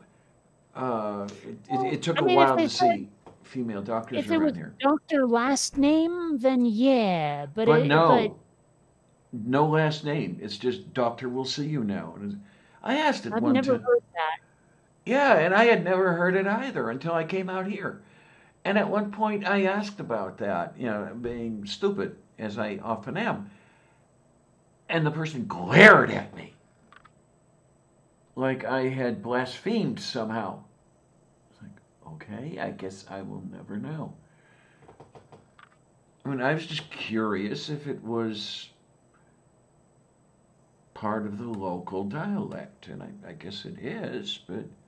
Well, I mean, okay, one that I don't know why this bugs me, but it does. If someone says, "I'm going to college," it makes sense to me. But if they say, "I'm going to university," it sounds really weird. Oh, okay. It's kind of like if someone says, well, this usually comes up with British people because Americans don't really say it. If they say, "I'm going on holiday," rather than "I'm going on a holiday," it makes me twitch. And It's kind of like when they say, "I'm in hospital." No, you're in the hospital. Yeah.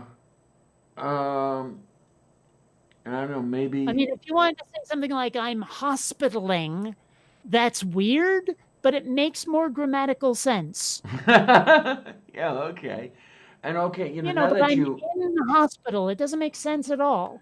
Now that you mentioned that, and it was a connection I had not made previously, I wonder if there's a common ancestor, if you will, to, saying, "I am in hospital and doctor will see you now." Dropping that direct object. Possibly. I don't know.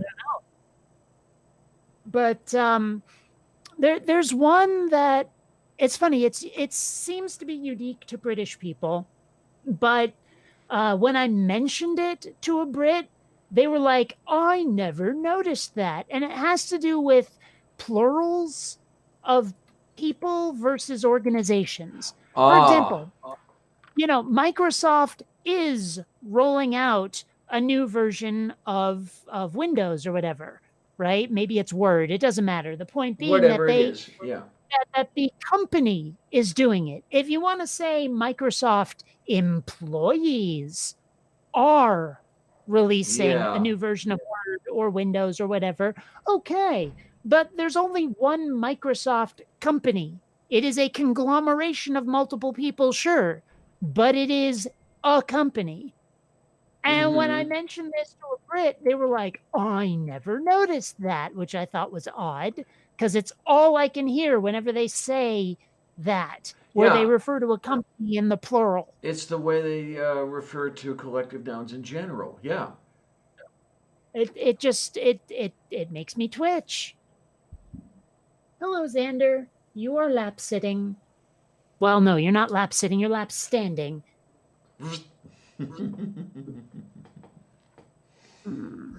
Are you? No. You do not get to stand on top of the chair, the back of the chair. No. Bad enough you're on my armrest. And you are not going to pounce Columbia. Oh, you're no fun. The sheer number. No, Xander. No. Do I have to take the air can to you? Are you going to make me do it? Actually, I only have to show him the air can and he bolts like a scaredy little bitch. I've got to get better at that. Try it out on Sylvia, when she starts eating the house plants and everything else. Because I've got the can of air. It's well, I have to lean to get to it, but yeah, it's right here, and just get quick enough on the draw, and then maybe I can The problem is there's a wall between me and the kitchen. So if Xander gets up on the counter, I can't get to him fast enough. But if he's like fucking with Columbia, all I have to do is show it to him and he's out of here. And speaking of Columbia, guess who just decided on lap sits? Yay! Yay! Yay! Yay! Yay! Yay! Yay! No, Yay! actually, yay, no, I yay. take it back. She's insisting on lap stands. She hasn't sat yet. Now she's sat. There you And go. she Oh, look my at this. elbow like she does. Hey! Those are sharp. Oops. Yeah, those are indeed sharp. Hey, you want to talk about sharp? How about these barbs on this cat's tongue? Holy crap. But no, it comes from a place of love. Either that or she just wants salt. Okay, would work. Well, I mean, I'm assuming that I've been sweating a little. Maybe. I don't know. But whenever she licks at me, I assume she thinks I'm salty. Either that or she genuinely loves me and wants to prove it by, licking, by grooming me. Mm-hmm. I'm not sure. I don't know. There could be a piece of it. Because this one, not so much anymore, but she used to be like that. She used to do the whole grooming thing. It's cute until she works the same spot for a really long time and then starts to hurt. Yeah. But it's okay, because I love my kitty. Oh, where are you going? You know that? You are very good people. Even when you're being a butt munch. I mean, know this, Columbia. Xander is more of a butt munch than you. Well, he is. But Columbia decided she wanted snugglins last night, and so that was cute. There's one thing they've been doing is like when I go to sleep, Xander might decide to sleep on top of me or to my left around about hip height or thigh height, whereas Columbia likes to be on my right and up near my head. Oh, okay, so we have a natural separation there. Yep. I mean, it doesn't always hold, but yep. I need to figure out a way to safeguard some of the stuff in the bedroom, which is actually a bedroom now, as well as a library. But I'd love to have her back in the bed with me.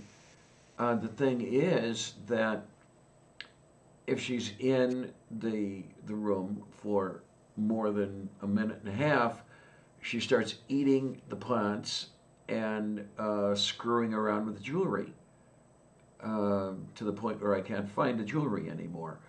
Now, the jewelry I can take care of, and I intend to. I would like to get a lockbox or a safe or some shit like that, and there are some things I want to keep in there. So jewelry might be part of it, and that way she couldn't get to it. The plants are the other problem. Because she starts nibbling at a $13 gardenia. You kind of don't want that happening because the $13 was a little dear. Well, I know a solution, but you're not going to like it. Not have it.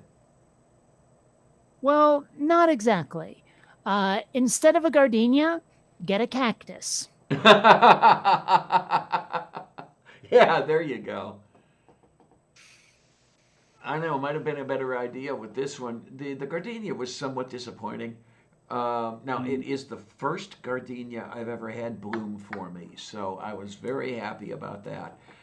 But it did not leave the air heavy with the scent of gardenia that I remember anyway. It was a very lightly scented gardenia, and it wasn't the same scent I remember anyway.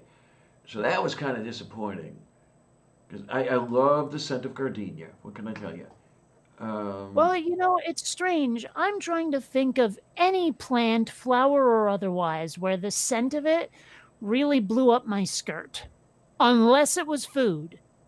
But other than that, like people talk about, ooh, roses, and I smell the rose, and I'm like, eh. Okay, okay. I don't know, Where, I on the just- other hand, I dearly love roses. I dearly love lilacs, gardenias. And yes, they are that heavy, in your face, some would say annoying scent. But I happen to like it. Yeah, but you drink gin. Yeah, that's true.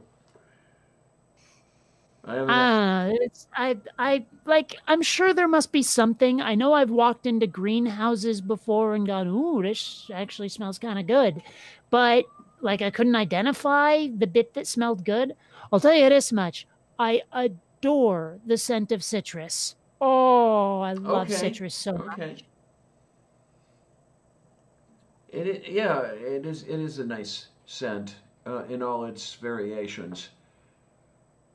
Yeah. I Well, mean, I mean, it's funny. Grapefruit smells really good. Tastes like licking the heel of someone's well-used sneaker. yeah, there you go. I mean, I do not understand the appeal of grapefruit, and I have to wonder if maybe part of that is just the super taster in me. It could be. Yeah.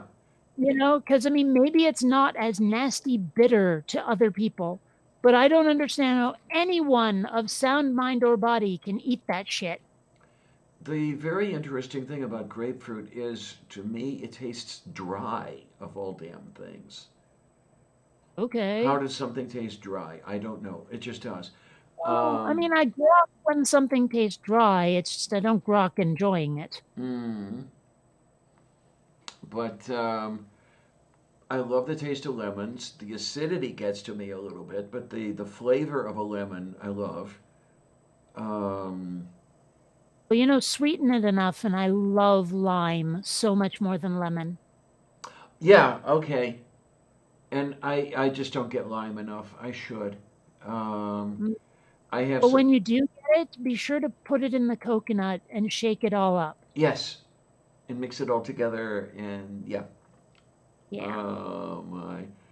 Um, yeah, when I get around to making black bean soup, which I definitely have to do before the week is over, I'll be I'll be chopping up and tossing lime wedges in with it, and it's yummy and tasty and flavorful, and yeah, and it's so good for you.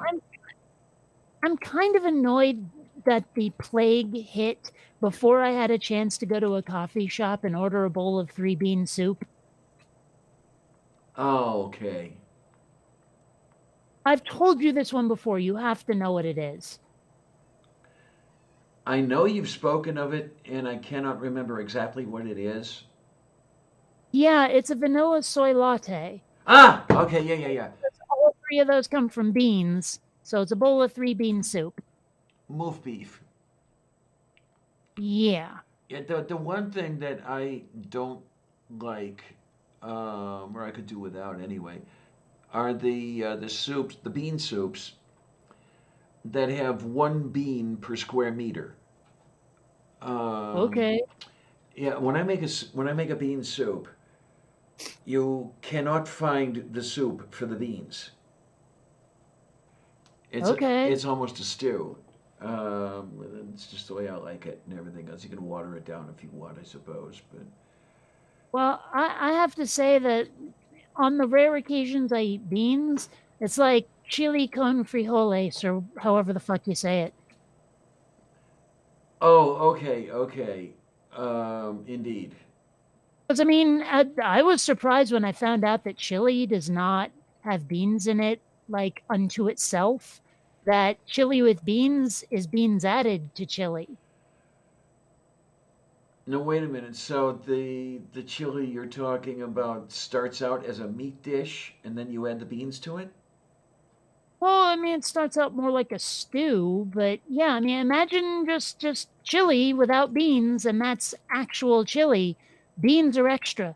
Now, this is interesting. I have heard it described the other way around, where if you wanted chili with meat in it, you would specify chili con carne. No, not meat. Meat has nothing to do with it. Beans.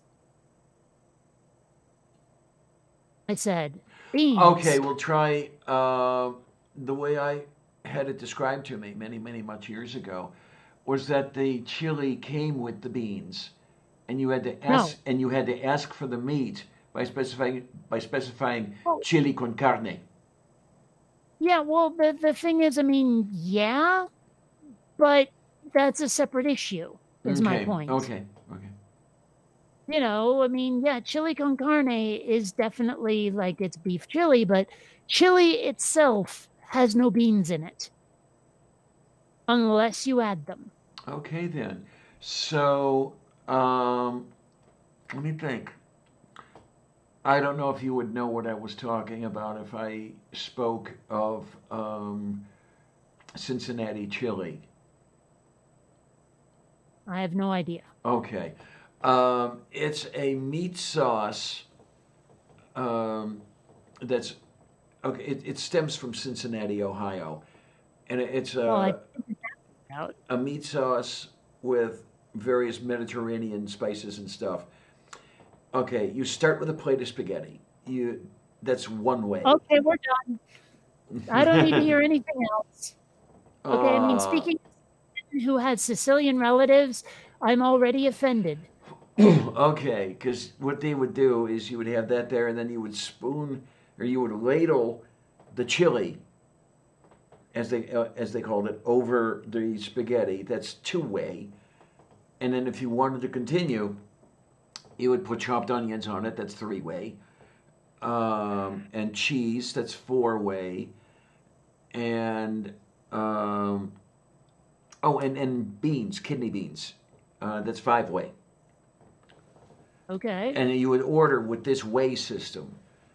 So if you ordered a three-way chili, you would get the spaghetti and then the chili and the onions Spaghetti. over it. Um, You don't get spaghetti, though. That's just not right. so I mean, that to be fair, I've eaten spaghetti with some weird toppings, but not chili. No, that's not right. That's like no joke offensive. well, go to Cincinnati and tell them. There's Oh, there's my a relatives from Cincinnati have since moved, but whatevs. they've got a entire chain, which is the one that popularized the dish, called Skyline. And oh god, they do a bracing business. I Oh mean, my! did you ever see Goodfellas? I haven't seen the film. I know it exists. Oh, for crying out loud. Well, like at one point he's describing getting spaghetti with marinara sauce in the suburbs, and he says he got what was it, like macaroni and ketchup. And what you're describing right now sounds along similar lines to me. Spaghetti and chili? No, that's just wrong. Oh my! Now you've got me thinking over here. I'm gonna have to see if I've got any spaghetti lying around. I can whip up a marinara really quickly. Uh, Actually, I've got a shit ton of spaghetti right now. Because you remember when Purple sent me a box of yes. stuff? Mm-hmm.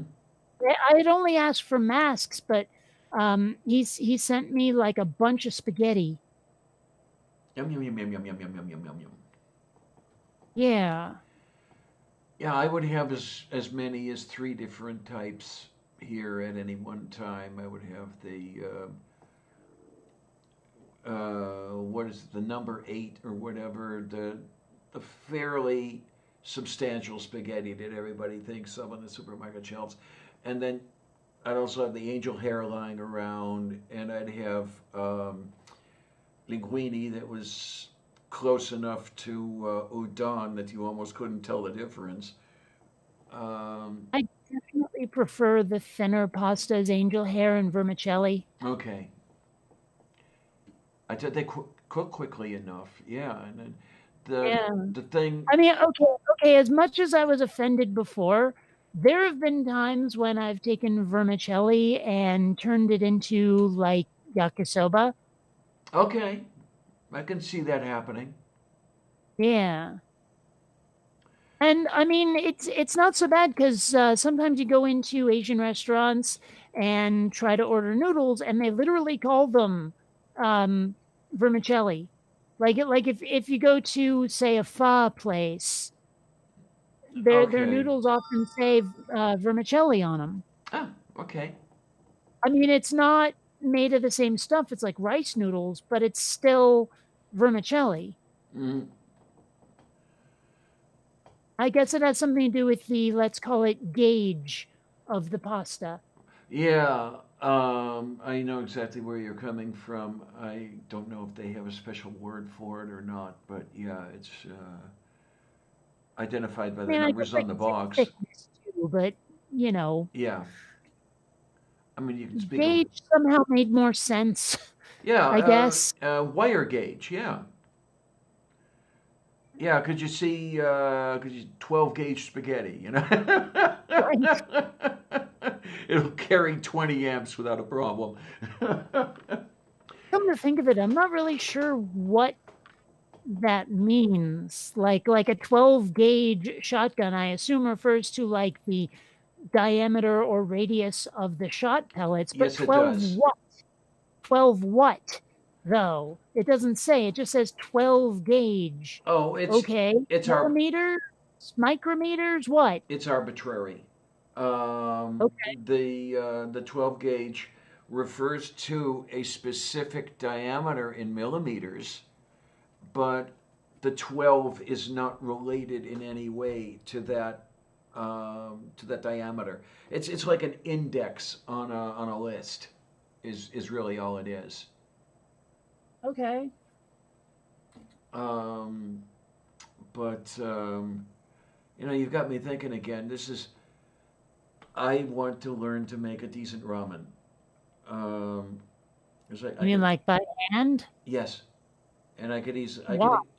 could say I've done it. You know, Why? the one with it's not at all like the thing that comes out of the package from, you know, That's not even Manchurian, true. whatever. Yeah. Have you ever actually been to a ramen restaurant? No, I have not. Okay, because it's basically the same shit. It's just better seasoned. Well, that better seasoned part is what I'm after. Yeah, I'd really Oh, like so to you're not get. talking about the noodles, Oh no, like it's handy noodles. no the noodles. You know, get them where I can, but I want to make that broth. Oh, well, Uh, then it's completely different. I mean, those flavor packets are nothing like what you'd get in a restaurant. right, Nothing. they're all salt and MSG and all that bullshit. Well, Um, I mean, even so, even if it weren't, it just it tastes like powdered bouillabaisse. yes, yes, yeah. You know, but I mean, if you go to an actual ramen restaurant, I mean, there's one near me that does this black ramen dish that I can't even describe. But it's, I mean, like seriously, the soup itself, the broth is black and opaque. But it's weird, you know, I wouldn't have thought that the hard-boiled egg in the ramen would go well, but it totally works. Okay. And they have this weird, like, gamey meat that might be pork, I'm not sure, but it works too. It's I can't describe it, but restaurant ramen is nothing like the stuff you eat when you're poor or in college, Which or both. very often occur simultaneously. Yeah.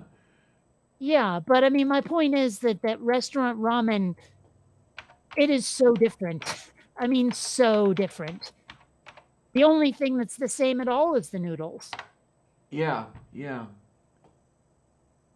Yeah, I'm looking at a search page here from the Googleness, and I'm seeing some pictures that are absolutely I would eat that. You know, it's just have to get around to Well, making it and yes, but everything. you would eat anything. Well, pretty much. I mean, there are a couple of things I won't eat, but none of them are on that list that was recently posted to Twitter. I mean, I Huh? won't. Yeah, there was a list posted to Twitter. You know, how many points do you get? You get 1 point for each thing you will not eat under any circumstances, and I got zero. Hmm. I got 0 points. I mean, escargot was on that list, and okay, I won't run out and get escargot. But if it's offered to me, okay, I'll have it. I'm not all Ugh. I'm not all that impressed with it. Um, there are things I would eat before I ate escargot. Concept, Yeah, okay. very concept just gives me a Wiggins. There's no way I'm eating snails. Yeah, the place I had uh, my first escargot experience, where I lost my escargot virginity. Um, they were gritty, so I don't know if somebody didn't do it right or if they're supposed to be gritty or what the hell. But Well, I won't eat oysters. I won't eat frog legs. There's like, I guess, I don't know how to describe it exactly, but there are just certain things that make me think this is gross. Like it's gross when it was alive, it's gross now. okay, okay. I mean, there are things I will not eat. Boiled spinach is one of those. It's Hmm. like trying to eat wet toilet paper. Um, as a matter of fact, for the longest time, I did not like green beans. I hated them, in fact, because the only green beans I had ever had were that shit out of a can that the female slimy bastard would put on the plates for dinner. Hmm. They're the string beans that have had the shit boiled out of them. It was like, Yes. ugh. I Uh, have to admit, I tend to prefer most of my food, vegetables included, to be a bit al dente. yes, yes, yes. And when I married, my wife was already growing her own beans, and oh God, that's when I discovered how good beans could be. Just pull them right off the bush or the vine, whichever, and I'd sit there while I was picking beans, and 10 for the basket, one for me. 10 for the basket, one for me. Mm. Just wipe them off a little bit to Well, get the splattered mud off, and you're fine. well, I gotta say that I like, okay, when people don't peel cucumbers, I won't eat them. Okay, okay. Unless they're like turned into pickles, in which case the peel doesn't taste nasty. I was going to ask how you were But with pickles, but you're okay with pickles. Okay. well, because the peel is no longer bitter. Okay, okay. Gotcha. And But yes, the yes, I agree with you. The cucumber peels are bitter. Yes. But the one that I've recently learned to eat if it's done right is zucchini. But like raw, zucchini is nasty. I mean, so gross. But it's one of the ingredients in Kung Pao chicken, which for some reason I've been obsessed with lately. Yeah, I And noticed. it's actually pretty good when it's cooked to the point where it's just on the verge of mushy. Like not quite there, but it's getting there, you know? Okay, Because then. all the taste I can't stand of zucchini is leached out of it. And it probably helps the Kung Pao chicken is pretty spicy. Hmm. And so I'm not even paying attention to what the zucchini tastes like. Okay, then. Oh my, oh my, oh my, oh my, oh my. I've got to save this off to the side here. Um, Okay, this is a sort of recipe built of suggestions. Okay, gotcha. Mm. No problem, no problem. We can do that. Wait. No, easy homemade chicken ramen recipe in here. We have ingredients and we have destructions. Okay. Oh my God! How many ingredients do we have here? Shitloads. But I saw the picture. God, I'd eat that. It's a What? It's the chicken ramen. It's a bowl full of all sorts of things. Okay, let me see if I can identify them. Um, we And have well, go on. we have the noodles. We have the broth. We have it looks like chicken slices, sliced radish, boiled egg sliced in half, shitloads of chives. What else? Well, the mushrooms, depending on how they're made, I might do without those. Will not eat mushrooms. Okay, because one of the things I discovered is that I do like shiitake mushrooms, but not if they've been fried. Okay. I'll take them raw, if you will. But fried, the texture becomes crappy, and I don't like it. It triggers the gag reflex. I've wondered whether I would make an exception when it comes to mushrooms if they were shrooms, if you know what I mean. Yes. The way I've understood a lot of shrooming to be done, you might make a tea of them, or Okay. there are people who grind them and smoke them. I usually just figured you pop them and eat them, but okay. Sometimes you do that as well. Yeah. My understanding is that there are many different ways to do the shrooms.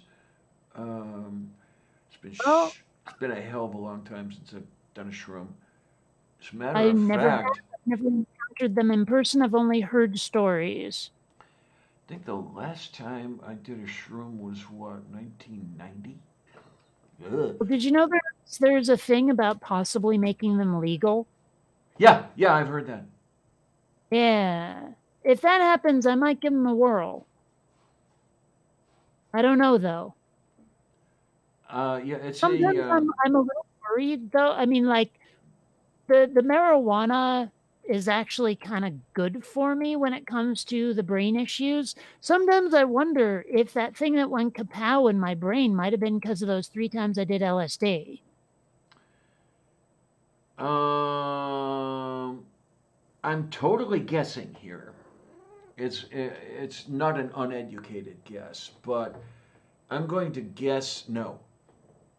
Okay, I'm why? going because things like that hole in your brain and all that other shit are usually more mechanical than they are a chemical like acid or something like that. I mean, it's But a chemical can't make your brain go all bleedy? um, What happened is there was a bleed in my brain that created a hole. mm-hmm. And my And understanding, anyway, is it would take, uh, if acid could do it at all, it would take a shitload of it. I'm guessing oh, more than you ever dropped at one time. almost certainly. But still, I mean, if something zigged when it should have zagged, Yeah, I mean, I suppose that the possibility is there. What the probability is another issue.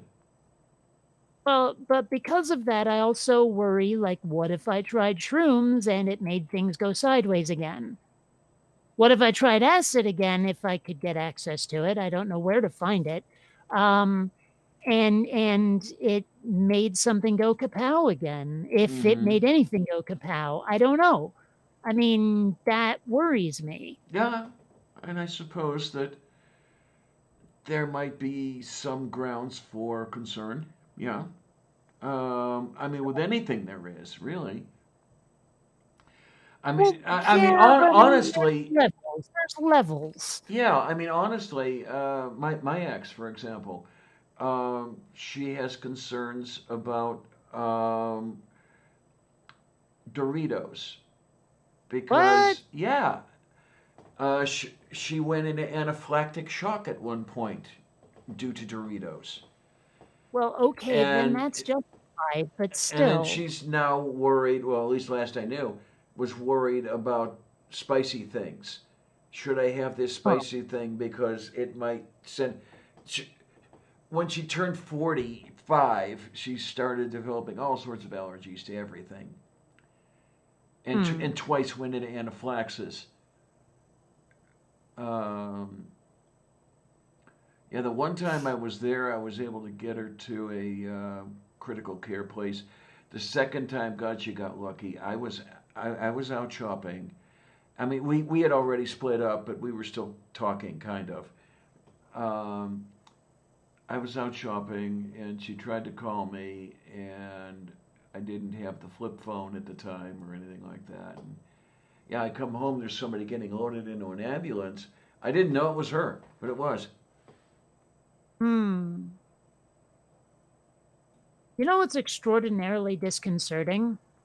Waking up in an ambulance and not quite knowing your name exactly. Ooh, yeah. I mean, mind you, okay, I've said it before, I'll say it again. The only person who ever calls me Catherine is my mom when she's pissed, but it's on my license. And so when the EMTs peeled me off of the sidewalk, they said, "Do you know your name? Is your name Catherine?" And I said, "No." Okay, yeah, and that sets all sorts of gears turning. Yeah. So, I mean, that was, yeah. Yeah, it's got to be something. Okay, like for you, you're Kate. Everywhere you go, you're Kate. Or for Bionic some, Dancer BD or Bionic or whatever. Yeah. yeah, But or nobody calls me Catherine or somebody whose given name is Jerome, but to everyone on the entire planet, he's Sparky. or Um, Jerry. yeah, something like that. And I mean, that's what you think of yourself. And is your name Jerome? No, it's Sparky. And you're like, okay, we got a problem here. Yeah. And well, So you saw the video I made recently to the monk, yes, yes. Oh God, that was a and I beautiful started video. calling him Brother Scooter, and that's sort of Yeah. well, I mean, because he looks like he's about 24, and he looks like if he was in a high school movie, he'd be called Scooter. You think he's that old? Oh God. Well, whatever age he Yeah, is, I called him Brother Scooter, and people loved it. I mean, to my eyes, he looks like he hadn't graduated high school yet. But then again, I've got slightly different eyes. Yeah. Yeah. Well, Um, that, and let's face it, people looked older back when. Like, people aged quicker. Yes, they did. Absolutely. I am so much. Hey, that sounds good. I'm trying to remember. Oh, yeah. You rang. Anyway, Okay, sure. you know the Addams Family thing. I have not watched The Addams Family in a very long time. Oh, okay, because that's how you called the butler. Yeah, you pulled that rope and bong! And then, Also, I mean, I'm far more familiar with the Munsters. okay. Opposite with me. Yeah, I was much more familiar with the Addams Family than with the Moonsters. But, Well, what was it, Channel 11, I want to say? It was WPIX in, New York or some shit, would show the Munsters, every morning for about 2 hours, because they had nothing else to show because they weren't a network affiliate. And they never showed the Addams Family. I did not see anything even remotely Addams Family related until that movie came out, the one with Christopher Lloyd as Fester. And it wasn't until a couple of years ago that I had access to the actual original show with what's his face who played Harry's father on Night Court as Gomez. John Aston. Yeah, him. Yeah. Oh my, because yeah, that was.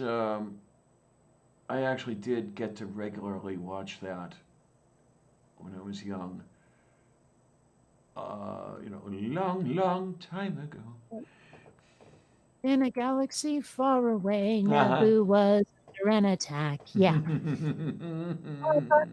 Qui-Gon Jinn could talk yeah, anyway, I'll just be over here. Okay. Uh, Da Brozhnia. Oh my, oh and my, oh it's my. funny how many songs where it's like, I know the parody version, usually the Weird Al version, far better than the original. In fact, there have been times where I've only ever heard the Weird Al version. Okay then. Eh, Okay, I'm gonna just have to remember how I looked this up because, yeah, this bowl of chicken ramen is looking like something I would definitely eat. It appears to be made with some sort of spaghetti. like, I mean, it's cylindrical noodles, long. Okay. Are you sure it's ramen? I mean, Well, granted, okay, ramen is technically the soup and not the noodles, but still. I mean, the author of the recipe calls it ramen, and I know that that means absolutely nothing. Besides, I prefer my men cooked. Say again? I prefer my men cooked. Okay, yes, indeed. Ramen. Come Yes. on, Mm-hmm. work with me here.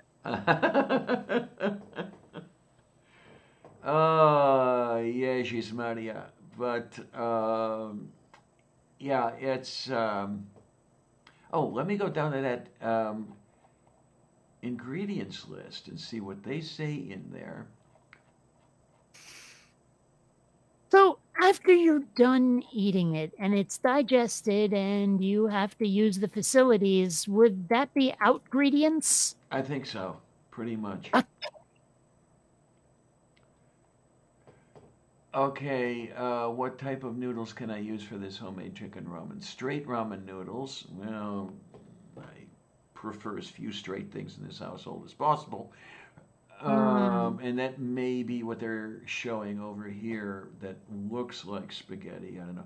Wavy ramen noodles, yeah, it's what they're after in those packages for the college kids. Instant ramen noodles, udon, soba, somen, fresh versus dried. I do like soba noodles. Those are good, especially when they're made into yakisoba. Akpu. Yakisoba is so freaking tasty. I fell in love with it the instant I had it. One of these days I'm going to have to get around to trying the real thing because I had the stuff in one of those packages from the supermarket shelf and it was pretty good. So the real thing must be a whole lot better. It is. But, well, I was a little spoiled in Seattle in many ways, but in this particular way, it's like the Asian port city for the continental US. Uh-huh. And so we had so much authentic Asian food all over the place. Okay, then. I mean, it was weird to me when they started calling the International District Chinatown, because honestly, it's mostly Japan and Korea. But they had this store there, probably still do, called Uwajimaya.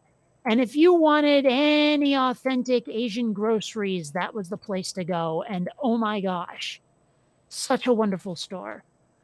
Okay, now that's one of the things I miss about living here as opposed to where I was living before I moved here. I had better access to much of the Asian markets, run by actual Asian people with actual Asian wares on the shelves and shit like that. None of this Americanized stuff. And yeah, I have to work harder to get to that stuff now, so I don't get there as often. But maybe if I'm able to get around town this year, this summer, I'm definitely going to have to try going down in the Strip District where a lot of these places are and see what I can get and see what I can do with it. And in the neighborhood I lived in before I came here, in that neighborhood, there were a couple Asian markets that were pretty darn good. So I didn't have to walk much more than half a mile to get there. It was fun. Hmm. Well, that was another way I was spoiled in Seattle. Transportation is so easy. Oh my gosh, I was so spoiled by the metro system. Pittsburgh needs help when it comes to transportation. Pittsburgh needs a Mm. lot of help when it comes to that. Yeah. Transportation sucks out here. Oh, okay. I am starting to find hunger becoming acute. I may have to oh take. my. Okay. I'll make one of my stir fries. I think I bought this like 4-pound bag of basmati, and it arrived on Thursday. And yummity, and it's far more aromatic than the stuff they have in the supermarket. Oh my. Okay then. Now you said a 4-pack? No, 4-pound bag. Oh, 4 pound. Okay, I was. Okay, yeah. Well, sometimes my ears don't work quite right. Thank you for clarifying that, because I'm thinking you're saying a 4-pack, and I'm thinking, oh my, did she just get 20 pounds of rice? That would be great. But no. And it's weird to me that I have to clarify for Clarion. There you are. Yeah. Mm. Oh my. But yeah, I might actually think about. I don't know. I might think about eating something. I mean, I have not had food all day, which is getting to the point where I don't mind those days that I don't eat at all. It's totally not healthy, though. Yeah, I realize that it really doesn't work out too well that way, but there are the Well, days where I eat something and then my tummy doesn't like me for it. well, they've actually done studies, and they've said that it's better to eat tiny, tiny bits all day long than it is to binge once a day.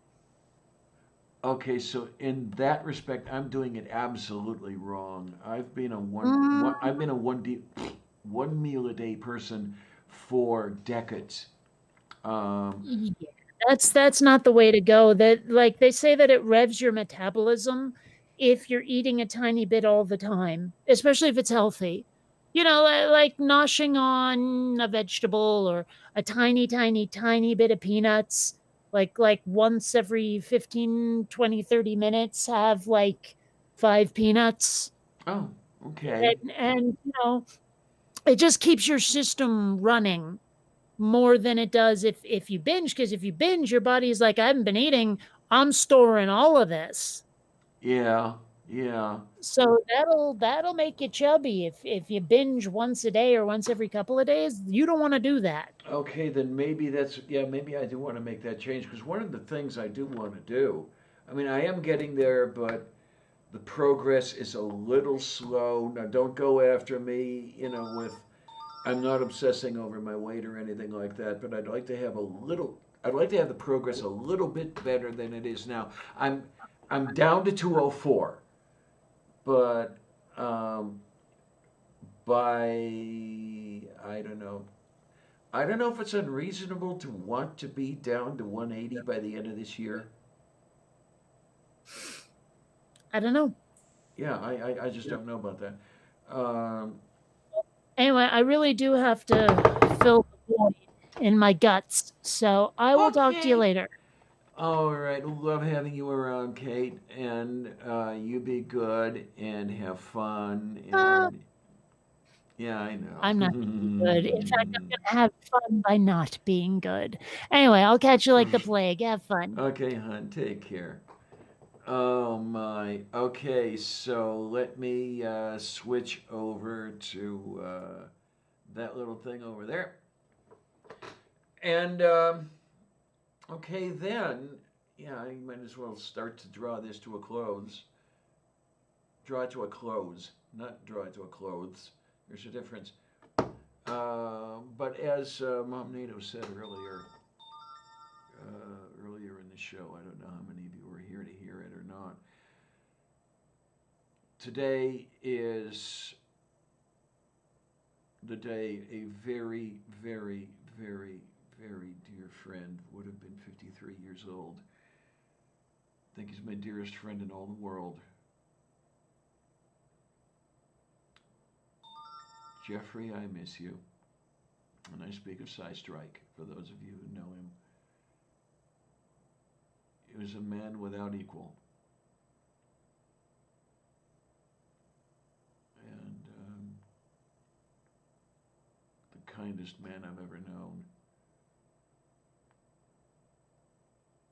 But I suppose at some time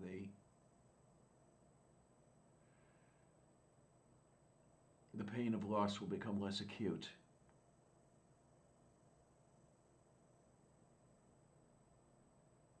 Until then, I miss you, Jeff. So I want to thank all of you. I want to thank those of you who are here, and I want to thank those of you who are not here. And